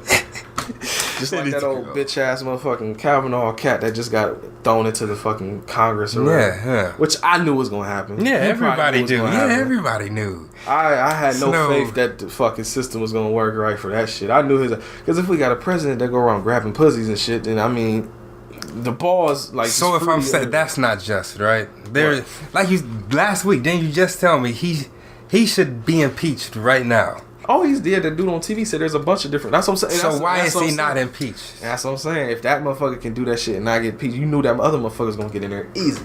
But I'm saying, so what's if we're voting? That's the thing, because the motherfuckers that's able to make them decisions don't want to make that decision. That's why I want to get rid of them motherfuckers and get some people in there that will make that decision. So you're saying vote on a local level? You'll still vote presidentially too? Yeah. Like Like I did last time too. You voted for Hillary? Yeah. I didn't want to. I really didn't want to. But I really didn't want his punk ass in there either though. So it was like, you choose between the lesser of evils. And I hate doing that too, because like Karis once said on fucking Higher Level on the Boom Bap album, whether you vote for the lesser of two evils, you vote for evil either fucking way. Fuck Hillary Clinton anyway, because she tried that gangster rap band in the 90s anyway, so fuck her anyway. Oh, she was on that wave? She was on that fucking bullshit too. That's why I ain't never had love for her. So what the fuck is up with her being on the Breakfast Club? If that's what she... Because she trying to fucking just sway play to the audience. She trying to, she's playing to her audience. Fuck that shit. That's why, fuck that shit. But see, like I said, the only bad thing is, like I said, but then look at what we got in there now, though. It's just way worse than what she And if the judicial system was the way it was supposed to be, he would be impeached right now, but he's not. That's why you gotta get motherfuckers in there, dog. It ain't nothing but a bunch of old-ass, bitch-ass white Republican motherfuckers in there, man. If I was in Florida right now, I would be voting for old boy, the first black, whatever he is. I would do that. Oh, shit, here, I would do that. I would do that. That's something back to me in Ohio, so it's a bunch of fucking old-ass white people here. Right. But like I said, if there's a chance I can get rid of them motherfuckers, I'm gonna take it. Yeah. Fuck it. It only takes like 2 seconds to do that shit anyway. Fuck it. Yeah. You're right. I might vote locally. I fucking applied for I registered to vote online. Word. Through Instagram of all fucking things. Every app has a thing that's like, hey, are you registered to vote? Click here. And I just did that shit and did it. Oh. So that's what I'm saying. It's easy to do, and then fuck it. If you can be that one motherfucking vote that keep bitch ass motherfuckers out there. So what was going on with Hillary right now? We don't know. That's not the world we're in. I don't give a fuck about her. Like I said, I didn't like her anyway. Well, if I knew any of the other motherfuckers would have had a chance, I wouldn't have voted for her or tried to vote for them other motherfuckers. But that's the thing, though. That's the thing. Because a lot of people did vote for them other motherfuckers, but pretty much that didn't help the cause none. And then them bitch ass motherfuckers that went in there and wrote Harambe on the fucking thing didn't help the cause none at all either. Because like I said, I understand the whole plight like you talking about, because that was the whole thing with a lot of people. They didn't vote, or they voted for bullshit on purpose because they said they were fuck this bullshit. But now look what the fuck we got to deal with, though. I understand. That's the thing, I understand. But still, we were... Never mind. I understand. It just depends. You go either way. I ain't trying to force you into a pit. I'm just saying it's how I feel about you. If you were a slave, would you have ran away? Would you have been the one to try to run away? Probably. Or would you? I'm not dealing with that shit. I'd have died. I'd have been dead, dog. I'd have died. I don't like motherfuckers telling me shit now. You motherfucking what? I done had to make that sacrifice because I couldn't do it, dog. I couldn't. And I know that's always a joke, but like, oh man, black people always say that shit now back in the day, you know. Yeah, right. You know, they had the old Eddie Murphy joke where they was like, I ain't doing that shit. Yeah, I'll do it, master. Hold on. Let's keep that whip away. You know, that's always the joke. Yeah. What's the real shit? I couldn't, dog. I fucking couldn't. What if that's all you knew? Like that's all we would have known. Somebody teaching something. There's always somebody out there teaching something. There is. I've been with that cat. Yeah. We got there somehow. Yeah. Oh, I knew it was coming, bro. We talking about telling the hood. You don't know. That's what happened the first time. Well. That's what the movie talks about. Because of all of that's where it just led us. I don't know where I was going with that, but... Oh, we never did get the numbers either. See, it's just so... It's not... You're right. I mean, I agree. It's not as good as the first one. Oh, fuck. They got shit on the first one. Because the first... It's a staple. Like, yes. That's a hood classic. So it's... Black. I gotta give it an 8. Like, you gotta get an 8. Because it's not right under it. It's like... it definitely ain't no 9 or no 10. Like, you get a 10 plus. It ain't no 10, it ain't no 9. Yeah, so... For me, it ain't even no 8. Yeah. Okay, alright. So your problem with the movie is... Like I said, I'm a broken record because I keep saying it. It's not as fucking sharp. It's not. So if it had more horror, which one? Which of If it those? had more horror, and the statements were just more like punch Concise. in the fucking face. Okay. Like the first movie. It's like I said, the first movie, all the shit it dealt with, and even to the point where it was like it felt like it hit more at home with me. It hit more with me. Whereas this one, like I said, just seemed like it just was more comedy. It didn't hit me like the first one did. Because the first one gets a reaction out of me. You know, no matter how many times I see it, you know, seeing the part, like I said, at the end with the dudes spinning and all the images showing up with the dudes and the gangbangers killing each other and the Klansmen killing us and that shit. Yeah. And then the dude getting beat with strange fruit playing in the beginning and all that shit. That shit. And the black dude selling out super hard and all that. I don't know, like Again, I said. they play that again? Yes, they in this did one? play it again. Okay, I was about to say, okay. When did they play it? When he was getting beat with Emmett Till. That's right. When they he was did. flashing back That's what I'm saying. That's what I'm saying. That's why if the last story, if it had been more of that shit. That's when the waterworks started coming. That's what I'm saying. It got a reaction to us. Like, cause just think about it. Dad got a reaction out of you. Yes. The vampire shit was trash. Yeah. The second one was just straight comedy. For the most part. It's a And the regular- first story had the knowledge, but it was goofy at the end though. Yeah. So that's what I'm saying. It's not hitting. It's not hitting at all cylinders this time. Okay. I enjoyed it. I okay. give it a 7. Okay. Okay. It's average. It's Like I said, in the average, because I gave the first story a 7, the second one a 8, the other one a 2, another one a 9. So I just averaged it to a 7. Fuck it. Yeah. It's not the worst. It's not the best though either. It's kind of like I said, it let me down. I will say it let me the fuck down, man. Wow. I had hopes. I pre-ordered this shit. I was hyped. I was fucking hyped. Let me down. It let me down slightly. I didn't hate it though. But whereas the first one, I watched that shit all the time. I could play it at any time. This one, I'm like, yeah, if I'm in the mood. If I'm in the mood, I'll watch this. Wow. I might watch it around Halloween. It probably won't get much play other than that time. It just didn't hit me as much. Like I said, it was too. Like I said, the fucking intro was the biggest omen of the whole thing with the skeletons dancing and doing Michael Jackson poses with the fucking Smooth Criminal hat on. I was like, I knew something was up already from jump. Yeah. Yeah. And like I said, of course, at that time in the like '95, the first one came out. That stuff was relevant then, and it took itself serious. But you would think nowadays it would be slightly more serious. But you know me, be like, oh, you know what, all this shit going on, maybe you need to laugh or comedy or something. I'm like, nah, this is not when I want fucking comedy, bro. Not. You can mix it in like with the first one. You wanted the real. I want the real shit, like. I just feel like I would have, man. If they were all like the last one. That's what I'm saying. This movie would have been up there if they all was like that. Yeah. Because like even with the first movie or the first segment, like I said, I don't know, that one was fun until the end. It took a turn. It just turned too hard at the end. And then even with the dude being all good, laughing all hard, and the little dogs busting out. I don't know. It just was. I don't know. It was just goofy to me. And like I said, the second one just was like whatever. It was funny and I liked it, but it was just like it wasn't really no impact on that one. Third one was a fucking waste. Yeah, that's a waste of a spot. And the fourth one, like I said, was what I wanted. As I said, when I watched it the first time, the whole movie, when that fourth one came, I'm just like, finally, this is what I fucking wanted.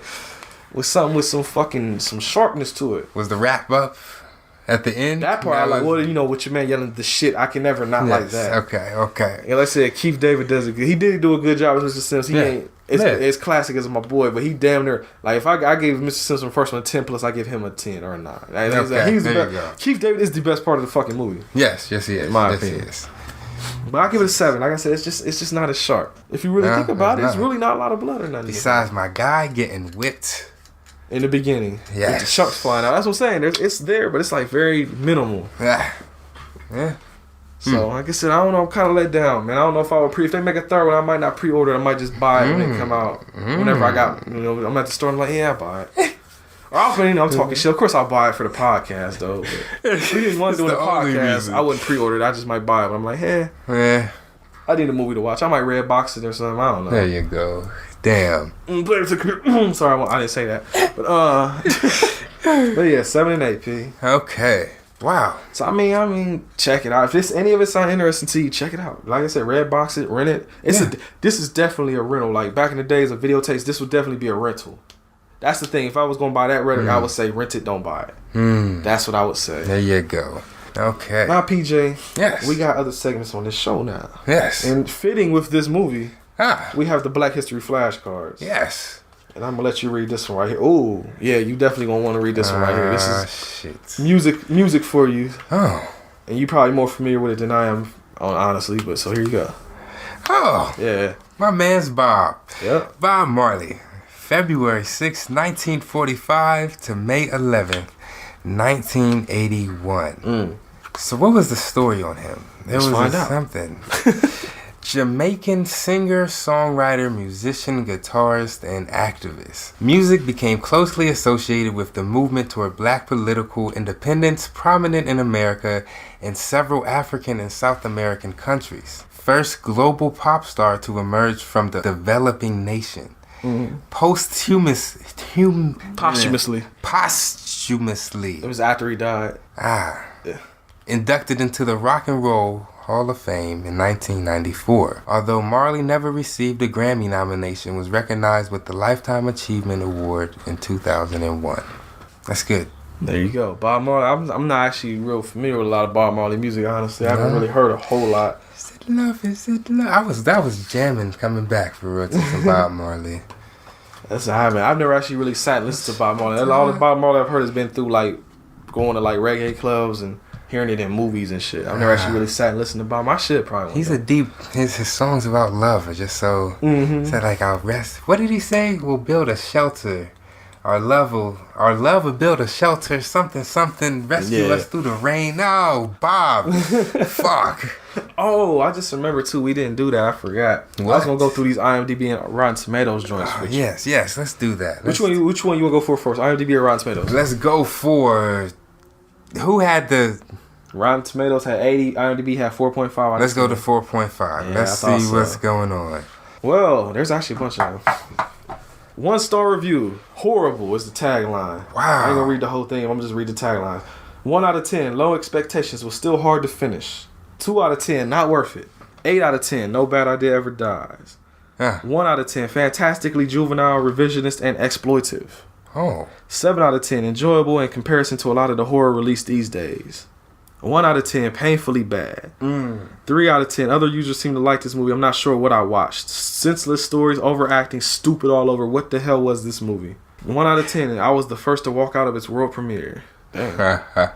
Great popcorn horror movie that makes you think. 6 out of 10. Racially dividing psycho laughter. Says, although the tale sacrifices a very eye-opening on the unfortunate U.S. history of civil rights, and most of the tales are filled with laughters, I became sick and tired of the racially sexist BS that was heavy to put onward a liberal hatred of victimhood. Enough of reverse political, and please get back to art and genre. I helped you out because that was typed very shittily. Yeah. You got it. We got it. I couldn't fix some of it. 3 out of 10. Come on, what the fuck? This movie was disappointing on so many levels. From the first story, which was very comical, to the end story. I really can't believe that this was made. Was I scared? No. Was it entertaining? A little. Would I recommend this? Absolutely fucking not. It's 2 out of 10. Awful. 1 out of 10. OMG, so bad. 8 out of 10. Message of the film is on point. Oh, here you go. 1 out of 10. Only white people are bad. The movie. So this is just made to stroke the white guilt of modern society.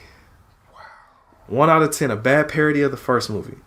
5 out of 10, better than expected, but not great. 5 out of 10, amazing movie, but 5 out of 10, oh, that's weird. 10 out of 10, this movie's awesome. Okay. Not one to leave reviews, but I felt I had to create an account after all the bad reviews I read. So many haters. Probably a bunch of fucking snowflakes. Anyway, check this one out, it's cool. Okay. Wait, it says probably a bunch of liberal snowflakes. Oh. That's not what I thought. Whatever. 1 out of 10, cringeworthy. 1 out of 10, 2 words, all and full. Or all full, whatever. 7 out of 10, I gave a higher score for the message alone. That's kind of where I'm at. 1 out of 10, horrible. 3 out of 10, it's something to watch if you truly don't have anything else to do. 3 out of 10, interesting stories, bad CGI. 5 out of 10, poor sequel. 1 out of 10, where was the hood part? A racial attempt to take the white man down. Oh, hold on, let me read this. Hold on. Where was the hood part? Dreadfully awful script, lame stereotype characters, sorry attempt by the producers, writers, and directors to make a very clear racial, non-hood attack on one side of politics and whites. One of the stories wasn't even scary. It was a drama. Obviously, this film was their personal attempt against Trump as a president, or their personal statement against Trump as a president. Just a terrible script, terrible production. This feels like something written in the 80s for the family movie night. 1 out of 10, nothing but anti-white racist propaganda. I was actually looking forward to watching this movie because I liked the first one so much, but 10 minutes in and they're talking about white devils owning and abusing slaves, which they did. Yeah. Movie is totally unwatchable unless you are a black racist, which I guess we are. PJ. Wow. Are you fucking kidding me? Black racism and liberalism has ruined this movie, and I am so glad for all of the negative reviews. Racist, go home. Does that make us black racists for No, it liking makes them this? a dumbass. Oh, 3 out of 10. After waiting for a long time for a Tales from the Hood sequel, and now it's finally here. Oh, I didn't really say much. 23 years was long enough waiting something better. Hold on. 23 years was long enough wait for something better than this sequel. 4 out of 10. So that's all the IMDb shit. So a lot of hate on there. Damn, that sucks. Let us look at the Rotten Tomatoes fucking critic reviews of all things too. We're black racist, PJ. Apparently, I wouldn't think so, but I just think I am in allegiance to my people first and foremost. There you go. Yeah, And so it has critic reviews, Rotten Tomatoes. Okay. This is a rotten review. It says it won't win any awards for subtlety, but if you're a fan of the original, you already know that. Fresh review. I hope Universal sees that they could do a Tales from the Hood movie every year. Oh, okay. Fresh review. The budget is obviously lesser this time, but Tales from the Hood 2 packs a wallop with a ton of biting satire. Fresh review. Keith David chews scenery magnificently in his horror anthology follow-up. Fresh review. Incendiary, highly entertaining, and over-the-top premise delivered with gusto. That's all I'm gonna say about all them little bit of reviews. Only had one negative one. So I guess that's why it's got 80%. Okay. So there you go. Well, it's one of those things where the it's usually the opposite of what it usually is. The critics like it and the audience didn't like it. I don't really. We talked about him already, and I hate bringing that punk ass motherfucker's name up. But Trey Voorhees wanted to know what you thought about all this Kanye West bullshit going on. Me and him already talked about it. I ain't got much else to say about other shit I told him. I haven't heard. I heard, but I didn't really hear what he did when he met with TMZ. I don't really remember either. Like I said, I don't pay that motherfucking no attention. I just know for sure he went to TMZ talking some shit. Hold on, man. Let me look it up. I don't want to fucking remember. Well, here's some bullet points. I don't want to watch this whole video. Okay. It says, here's the rundown. He clarified his abolish the 13th Amendment remark. That's the thing that he was talking about. He put out a tweet about abolishing the 13th Amendment. And of course, people are like, are you fucking stupid? Yeah, that's the thing that abolished slavery. Yeah. But see, then he had to fix it because he's like, I didn't mean abolish it. He meant amend it is what he meant to say. Because you know what the 13th Amendment is all that. Basically make legal slavery with jail and shit. Okay. So the 13th Amendment is... That's fine. Let me get the actual thing for you real quick. Okay. Like I said, there's that whole documentary on Netflix called 13th that's all about that shit. That's I really need to see that. The 13th Amendment to the United States Constitution abolished slavery and involuntary servitude except as punishment for a crime. So, yeah. Mm-hmm. And that's what he was saying. He was talking about abolishing that shit. And that's when everybody was like, motherfucker, that abolished slavery, you dumbass. And that's what he was like, well, Timothy, he's like, oh no, I meant amend it so that it wouldn't, like, even with a crime, it still wouldn't be, like, legal slavery going on. You know what I'm saying? Uh-huh. So he had to clarify that statement because people was on his ass on Twitter. Okay. I did see that shit.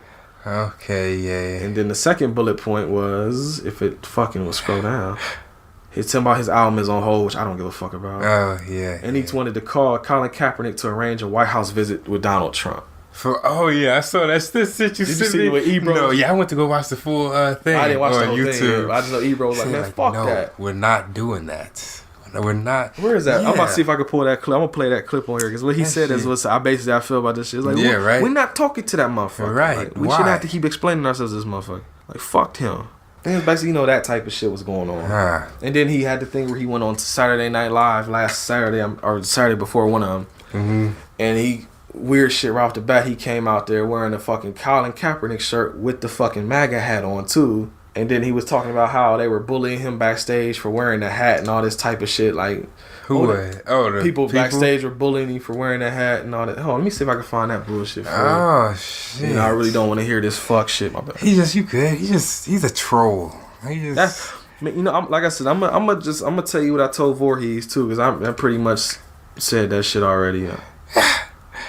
I don't think either he doesn't know for real like what he's saying, that motherfucker know what or he knows and really doesn't care. Can't find it, but he been there basically talking shit about how they bullying him and now they be coming at Trump's neck too much and all this other shit like that.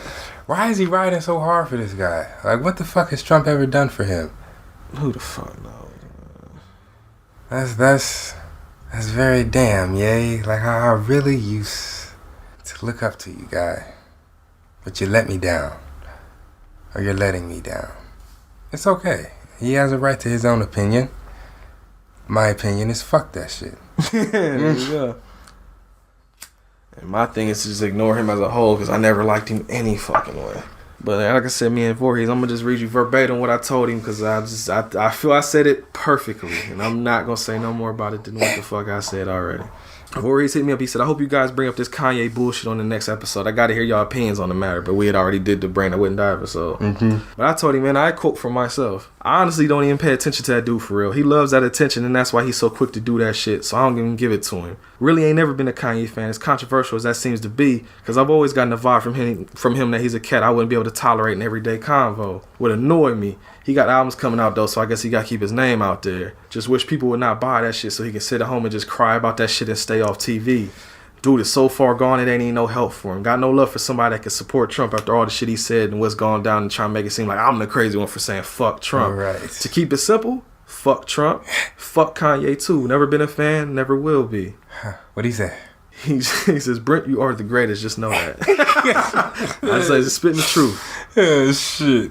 Yeah, man. Yeah, I don't know. I can't. Like I said, he's entitled to his own opinion, but he's still. I used to look at him. I don't have to pay attention. And put him on a pedestal, but he's slowly. Well, he's been off. Like, he's been off the pedestal, but now he's just like. I might not even listen to his new shit. I'm not. I was hesitant when he was on. I didn't even want to listen to Nas's new album because of that shit, because he produced it. I didn't even want to get him Nas numbers, but that's Nas though, so I can't not listen to it.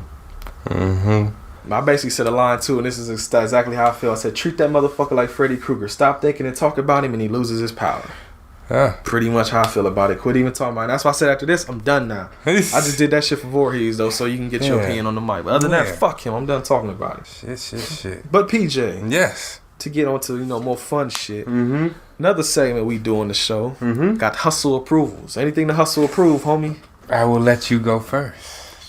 Oh man, I got two, and I got one that's you gonna fuck with super hard. First off, I finally, over the weekend, got around to watching the Bobby Brown story miniseries after I watched the New Edition one. No, I didn't like it as much as the New Edition one, but I did like it. I would give New Edition a 10, I give this one an 8. Okay. But the only thing is that it's real life, so I know it ain't really, whatever. But it just seemed like it just was like a lot of the same shit was happening. Because it's like, he do drugs, he get in trouble with the police, he do drugs, he get in trouble with the police. Him and Whitney bugged out, getting high. And then somebody dies like almost every hour in that movie. Like, it's kind of... When you really, his life is kind of fucked, man, because he's like, people die hard in that movie. Damn. Because you got to think about it. His mom and dad died at the end. Because the whole last hour of the thing is his mom died. Then like the next scene or two after that, his dad died. Next scene or two after that, Whitney died. Next scene after that, Bobby Christina died. It's like, damn, the whole last hour is fucked. Shit. And then the movie starts out with him seeing his boy get killed, stabbed and shit when he was a kid.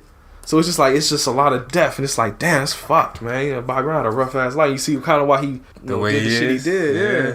But it's like that. But it's cool. You had little cameos too here and there from New Edition dudes. They weren't barely in it, but you had like Ralph Tresvant popped up at one point, Johnny Gill popped up at one point, and it's cool. And then you find out, like, I guess he was fucking Janet Jackson at one point, and they showed him fucking the shit out of her at one point. But I guess on Twitter he said something about they cut it out. I think he said they filmed it, but they cut it out. So I guess they got into it because she was either married to or about to marry DeBarge. Yeah. While she was fucking Bobby Brown, she was like supposed to be marrying him or getting married. I don't remember if she was or she was getting there. But basically, I think Bobby Brown got in his feelings because, we doing this and shit. Because he had bought her a car and everything. She's like, yo, I can't take that shit, dog. Wow. And so the story, I guess he said, is that they got into it. And he threw her ass out the hotel room butt-ass naked and made her leave. But they didn't show that in the movie, of course. Because there's like a hard cut in that scene. I figure that's probably where it was at. Damn.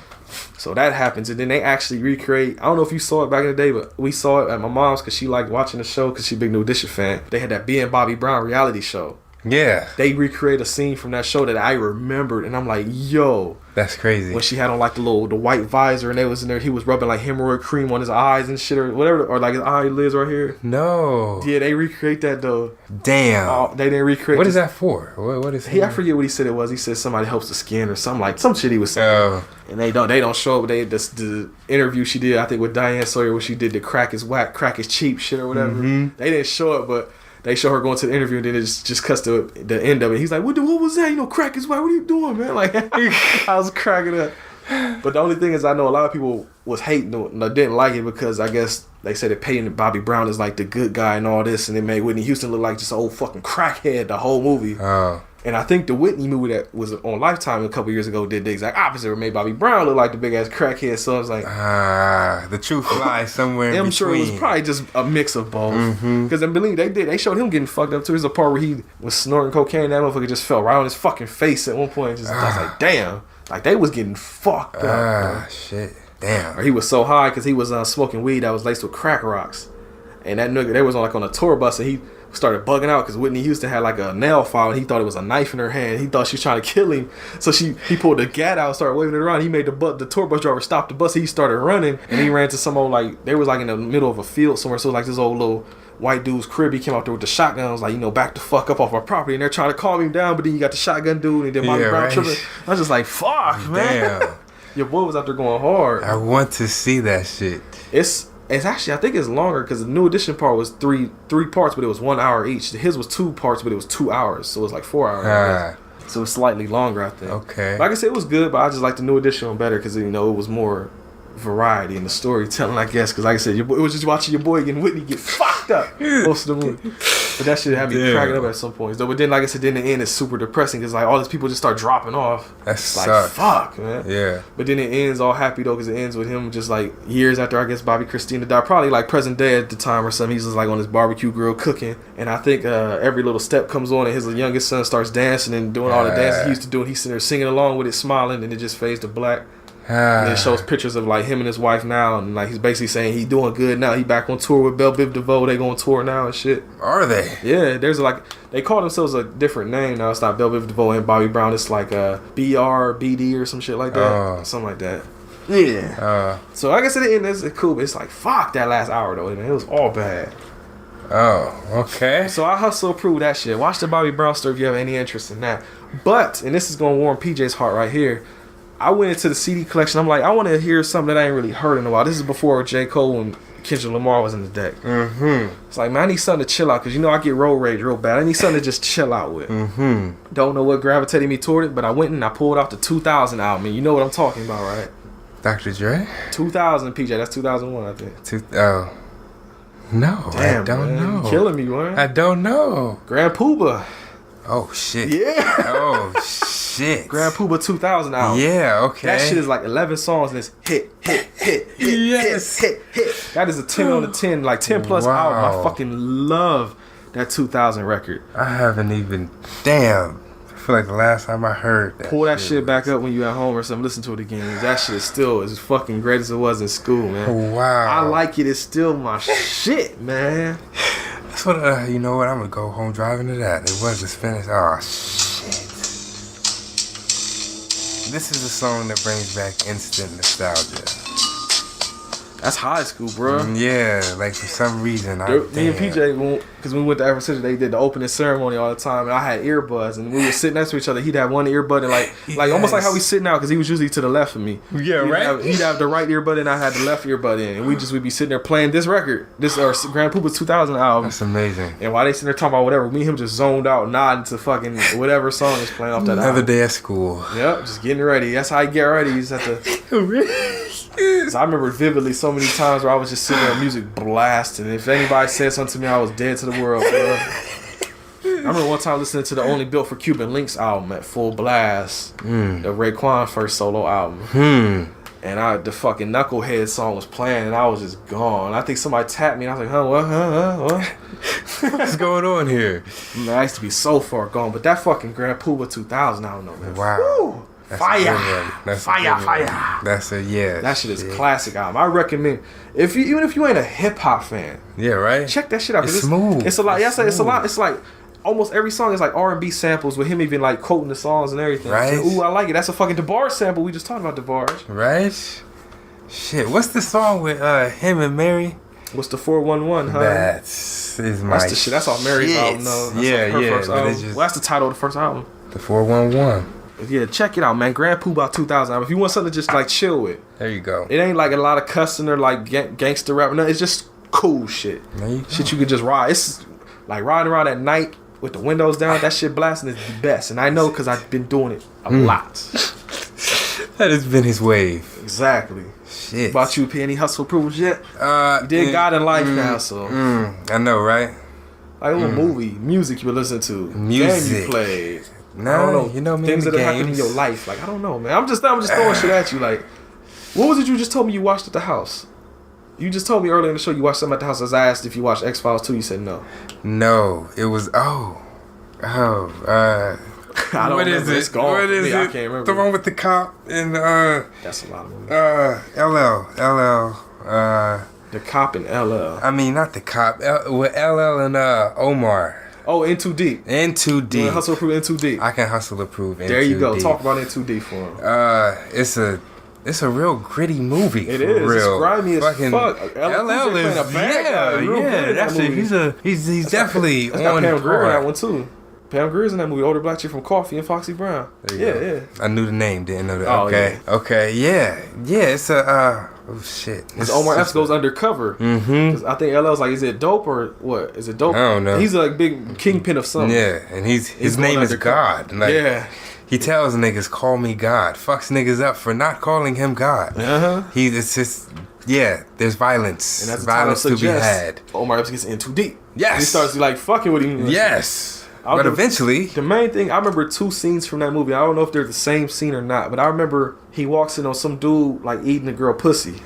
And Cuts his tongue cuts out. his tongue out. And he Yes. throws it at her. It's like, here, use that now. Or something like that. Yes. Throw the tongue out and say, you finish yourself up. yes. And then I remember there's a scene where somebody gets a pool stick shoved up their ass. Yes, that's later towards the movie. Okay, Yes. so I just remember those the Yes. 2 scenes I remember the most. Yeah, It's a great fuck- violence, it's yes. fucking people up.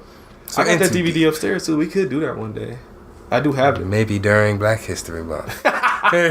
Shit, Black History Month could be all fucking year for all we Yeah, care. right. We ain't got to say it for just 1 month. Fuck that. We ain't say about Halloween for just 1 month. We doing 3. Damn right. And PJ, it's still the 2nd month. We still got a month and a Yeah. half pretty much. I just counted on my hands what I month just saw that. So damn, okay. So we still got Okay. shit coming. And oh man, What is next? the next movie that we do, Mm-hmm. Voorhees is going to fucking get hype. Okay. We're going back to Italy. We're doing Italian shit. Oh. And we're going to do an Italian zombie movie. And he probably knows exactly what the fuck I'm talking about now. Okay. But we going to watch it. Because I Okay. haven't seen the whole thing in like ever. You probably know what the fuck I'm talking No, about. I don't. I don't want to give too many hints because I probably already just told everybody what the fuck it is anyway. No, fuck it. Let him wait. Another way? Okay. Yeah, yeah. Just know it's going to get grimy because if you remember our Cannibal Holocaust episode, the last time we talked about an Italian horror movie, it ain't that bad. I don't think. I was about to say It's not my that heart grimy. just It's an actual dropped. movie. Okay. It ain't like watching people get like fucked up like Okay. But it's not like a The fake standards. stuff film. Yeah. Okay. Well, I mean, it might. Let's see. Shit. Okay. That's gonna be coming up soon, homie. Okay. Hustle Proven In Too Deep. Okay, that's a good one though. Yes. Well, PJ, I guess there's some information to tell them out here. And what? I actually got some new pieces too. Oh shit. But you want to follow us? If you want to follow me, go to capital H, capital V, capital H, capital P, lowercase Ocast. I run that page, and that's the main one. But PJ has a page too, and it is capital P, lowercase A U L Y, uppercase P, lowercase J, Paulie PJ. Oh. The Spirit is at the Spirit 95, and we are on Facebook. And that is facebook.com/HVH Podcast. And you can also leave us reviews on there now too, and you can chop it up with us on there too if you want. So hey, feel free. We got an Instagram page, Home Video Hustle Podcast. Search that, we'll be there. Or just type in Home Video Hustle, we'll be there. We'll be around. What else we got? I'm forgetting one, ain't I? Oh, YouTube. Yes. Follow the YouTube page. We got videos on Wednesday. If you want to know what we talking about on Friday, just watch the video on Wednesday. Boom. Might be us with a bag. It might be just me doing a clip show. You never know. But you'll find out what movie it's going to be, though. Yes. What else we got? We got Redbubble. We got merch. If you want to buy merch, go to Redbubble. Yes. Put our face on your body somewhere. There or you on go. your cup, or on your mug, or your blanket. Whatever the fuck you want. Hustle your shit That'd be right. hot. That's why I got a blanket. Yeah. Hustle blankets. But the new piece of information is an old piece, but it's newly stated here. Okay. Because I've been telling people, we got that new feed going. And the Podbean feed was there because, we were trying to keep that old line in case, we ever need to go back to it and all that. But we good on the new one now. Everything's working out fine. So, fuck it. We got rid of the old Podbean line. There you go. Because that shit was fucking our numbers up, getting downloads over here and then downloads over here, and they not counting toward the ones over there that we need. So, you know what? Let's just consolidate this bitch all into one place like we should have anyway. So now, if you got Podbean, you might need to unfollow the old show and follow the new version. The new version, it says Home Video Hustle, and then it has the Age of Radio logo in the corner of the picture. And so that's the one to follow. Because if you try to listen to the old feed now, that shit is not going to work because it don't exist no more. Sorry. So just to let y'all know, if you got it on iTunes or any of that shit, you fine anyway. You don't give a... Yeah, right. So just make sure when you download the show or listen to it, it has that Age of Radio tag in the corner. And on Podbean, it says Age of Radio in like under our name and everything too. So I think it says HVH Podcast / Age of Radio or something. So as long as you got that, you good. But I just want to let everybody know in case you trying to download and you like, no, this shit not working. And it's not. I'm getting 404 errors on my computer. Like, don't worry about it. It's just it's not there no more. It's okay. It's okay. Just research Home Video Hustle and subscribe and follow the new feed. Yes. You good. Yes. And we can get these numbers pizzopping. Damn right. Damn right. And for fun, I did a guest episode of the Up in 10 Club, Jazz's second show. It's basically like a little morning motivation for you. 10 minutes. Every episode is 10 minutes. And it's just helping you get up in the morning. Give you a little bit of motivation, And of course, I know how to motivate. I do it well. Yes. Doing it well. To keep LL Cool J popping. Yes. So I did that. If you want to check it out, it's called, the episode is titled The Poppin' Morning. And I said poppin' a lot, I guess, and I didn't realize it at the time. But it's in the lexicon, so hey, I use it. Thank you, D-Ray, for that. So I probably just got that from him. But yeah, so check out the Up in 10 Club because there's an episode with me on there. Okay. And so I think that's about it. I don't think unless something else you want to say. New music out here anywhere? Yeah, I actually just did a radio interview. With y'all are never going to guess this shit. The Side Hustle Radio. There you go. Straight out of Columbus, Ohio. Go ahead and check that. Yeah, definitely. I didn't even know about that till today, so I gotta check that shit out too. Yeah. Side Hustle Radio, that's what's up. Yeah. I've been working on something too. It ain't done yet, but there may be radio shit popping here sometime soon. I gotta work on some shit though. Okay. So I may have more than playlists for you. I may have something extra special. Okay. I might have to make a new YouTube page for it though, so our shit don't get flagged for copyright because it's about to be music popping. Okay. So yeah, that might be coming too. Future hustles are to be had. There you go. Okay. There might even be some video game hustling going on. Me and the Spirit been talking about that. Words. And me and PJ been talking about playing a certain X-Files video game too. Yes. So we trying to do a little something extra. It's the hustle. Oh my God. We gonna get this shit popping. Hey, there it is. Like I said it. There you go. Hey. But with all that being said, PJ, guess we should let them know one more thing. And what is that? I'm Brent. And I'm PJ. Have a good rest of your Friday. Have a good rest of whatever the fuck day you're listening to this on. Have a good week. Yes. I mean, like I said, even if you just rent it, check out Tales from the Hood too. You might like it. You might be like them old salty motherfuckers on IMDb that just said it's, race baiting bullshit, whatever. Yeah, fuck you. Which is what they always say when somebody calls them out on their bullshit. So, blah. And I'll say it one more time for the microphone. Fuck Donald Trump and fuck Kanye West. One more time for the get down. See, I'm not there with the yet, but yeah, definitely Trump. Yeah, fuck them both. And I guess I'll just say, peace. Peace. My name is Voorhees, and I got a problem. It's really not a problem. Okay, maybe it is. You see, I go out at night, don't know exactly where. But when I come to grips, it's someone sitting in this chair. They usually tied up, don't know how they got there. Locked up in this basement, and it's hot in here. Like Nelly's best song ever. Man, they be asking when they can get out, and I just be like, never. Room so dark they can barely see me. Lights keep flickering, man, that shit is creepy. The only other light in the room is fuzz on the TV. Until I cut off all the power, now you blinder than Stevie. You can try to find an escape, it's not gonna be easy. And quit fucking pleading, cause that shit don't appease me. Room pitch black is that movie with Vin Diesel. I guess what I'm saying, guys, is I kill people.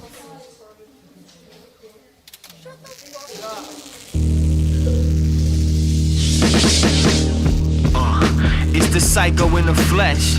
Underneath the coveralls, a stab-proof flak vest. In case somebody wanna stab me with my own knife. I'm taking babysitters out all night. Been in the psych ward, but killed a nurse and broke out. Well, not really broke out, I kinda strolled out. Stole some keys, got in the car, and then I drove out. And I'm headed over to your house in my hometown. It's about to go down. Tonight's the night I do it. Been in this loony bin for 10 years. It's overdue, bitch. You think I'm fucking stupid? I had this planned out. All it took was getting loose, and look how that panned out. Shit, your man's out. Stalking girls in this car. I drive around and I stare, but when you look, I ain't there. Scary, ain't it? Behind the bushes waiting, lurking around the corner till night falls. I'm patient. 10 years I wait. This night to come. October 31st, the night it all begun. That's the night my parents lost their son. And this is what I become, a psycho. Night falls and I see your friend Annie. She walking around the house in her panties. I'm watching. I see her through the window on the phone. By the looks of it, she's all alone. I'm flying. She gets off of the phone and comes up out of the home across the road to a parked car. I'm stalking. She gets in and before she finds the keys, I popped up out of the back seat. Yup, I got her. So I'm creeping up behind you. I'm creeping up behind you. So I'm creeping up behind you. Yeah, I'm creeping up behind you. I said I'm creeping up behind you. I'm creeping up behind you. Yeah, I'm creeping up behind you. I'm creeping up behind you. I said I'm creeping up behind you. I'm creeping up behind you. Yeah, I'm creeping up behind you. Yeah, I'm creeping up behind you. creeping, creeping, creeping, creeping, creeping all day. Ay, I don't care what you say. I'm just creeping, creeping, creeping, creeping, creeping all day. Yeah, creeping, creeping, creeping all day.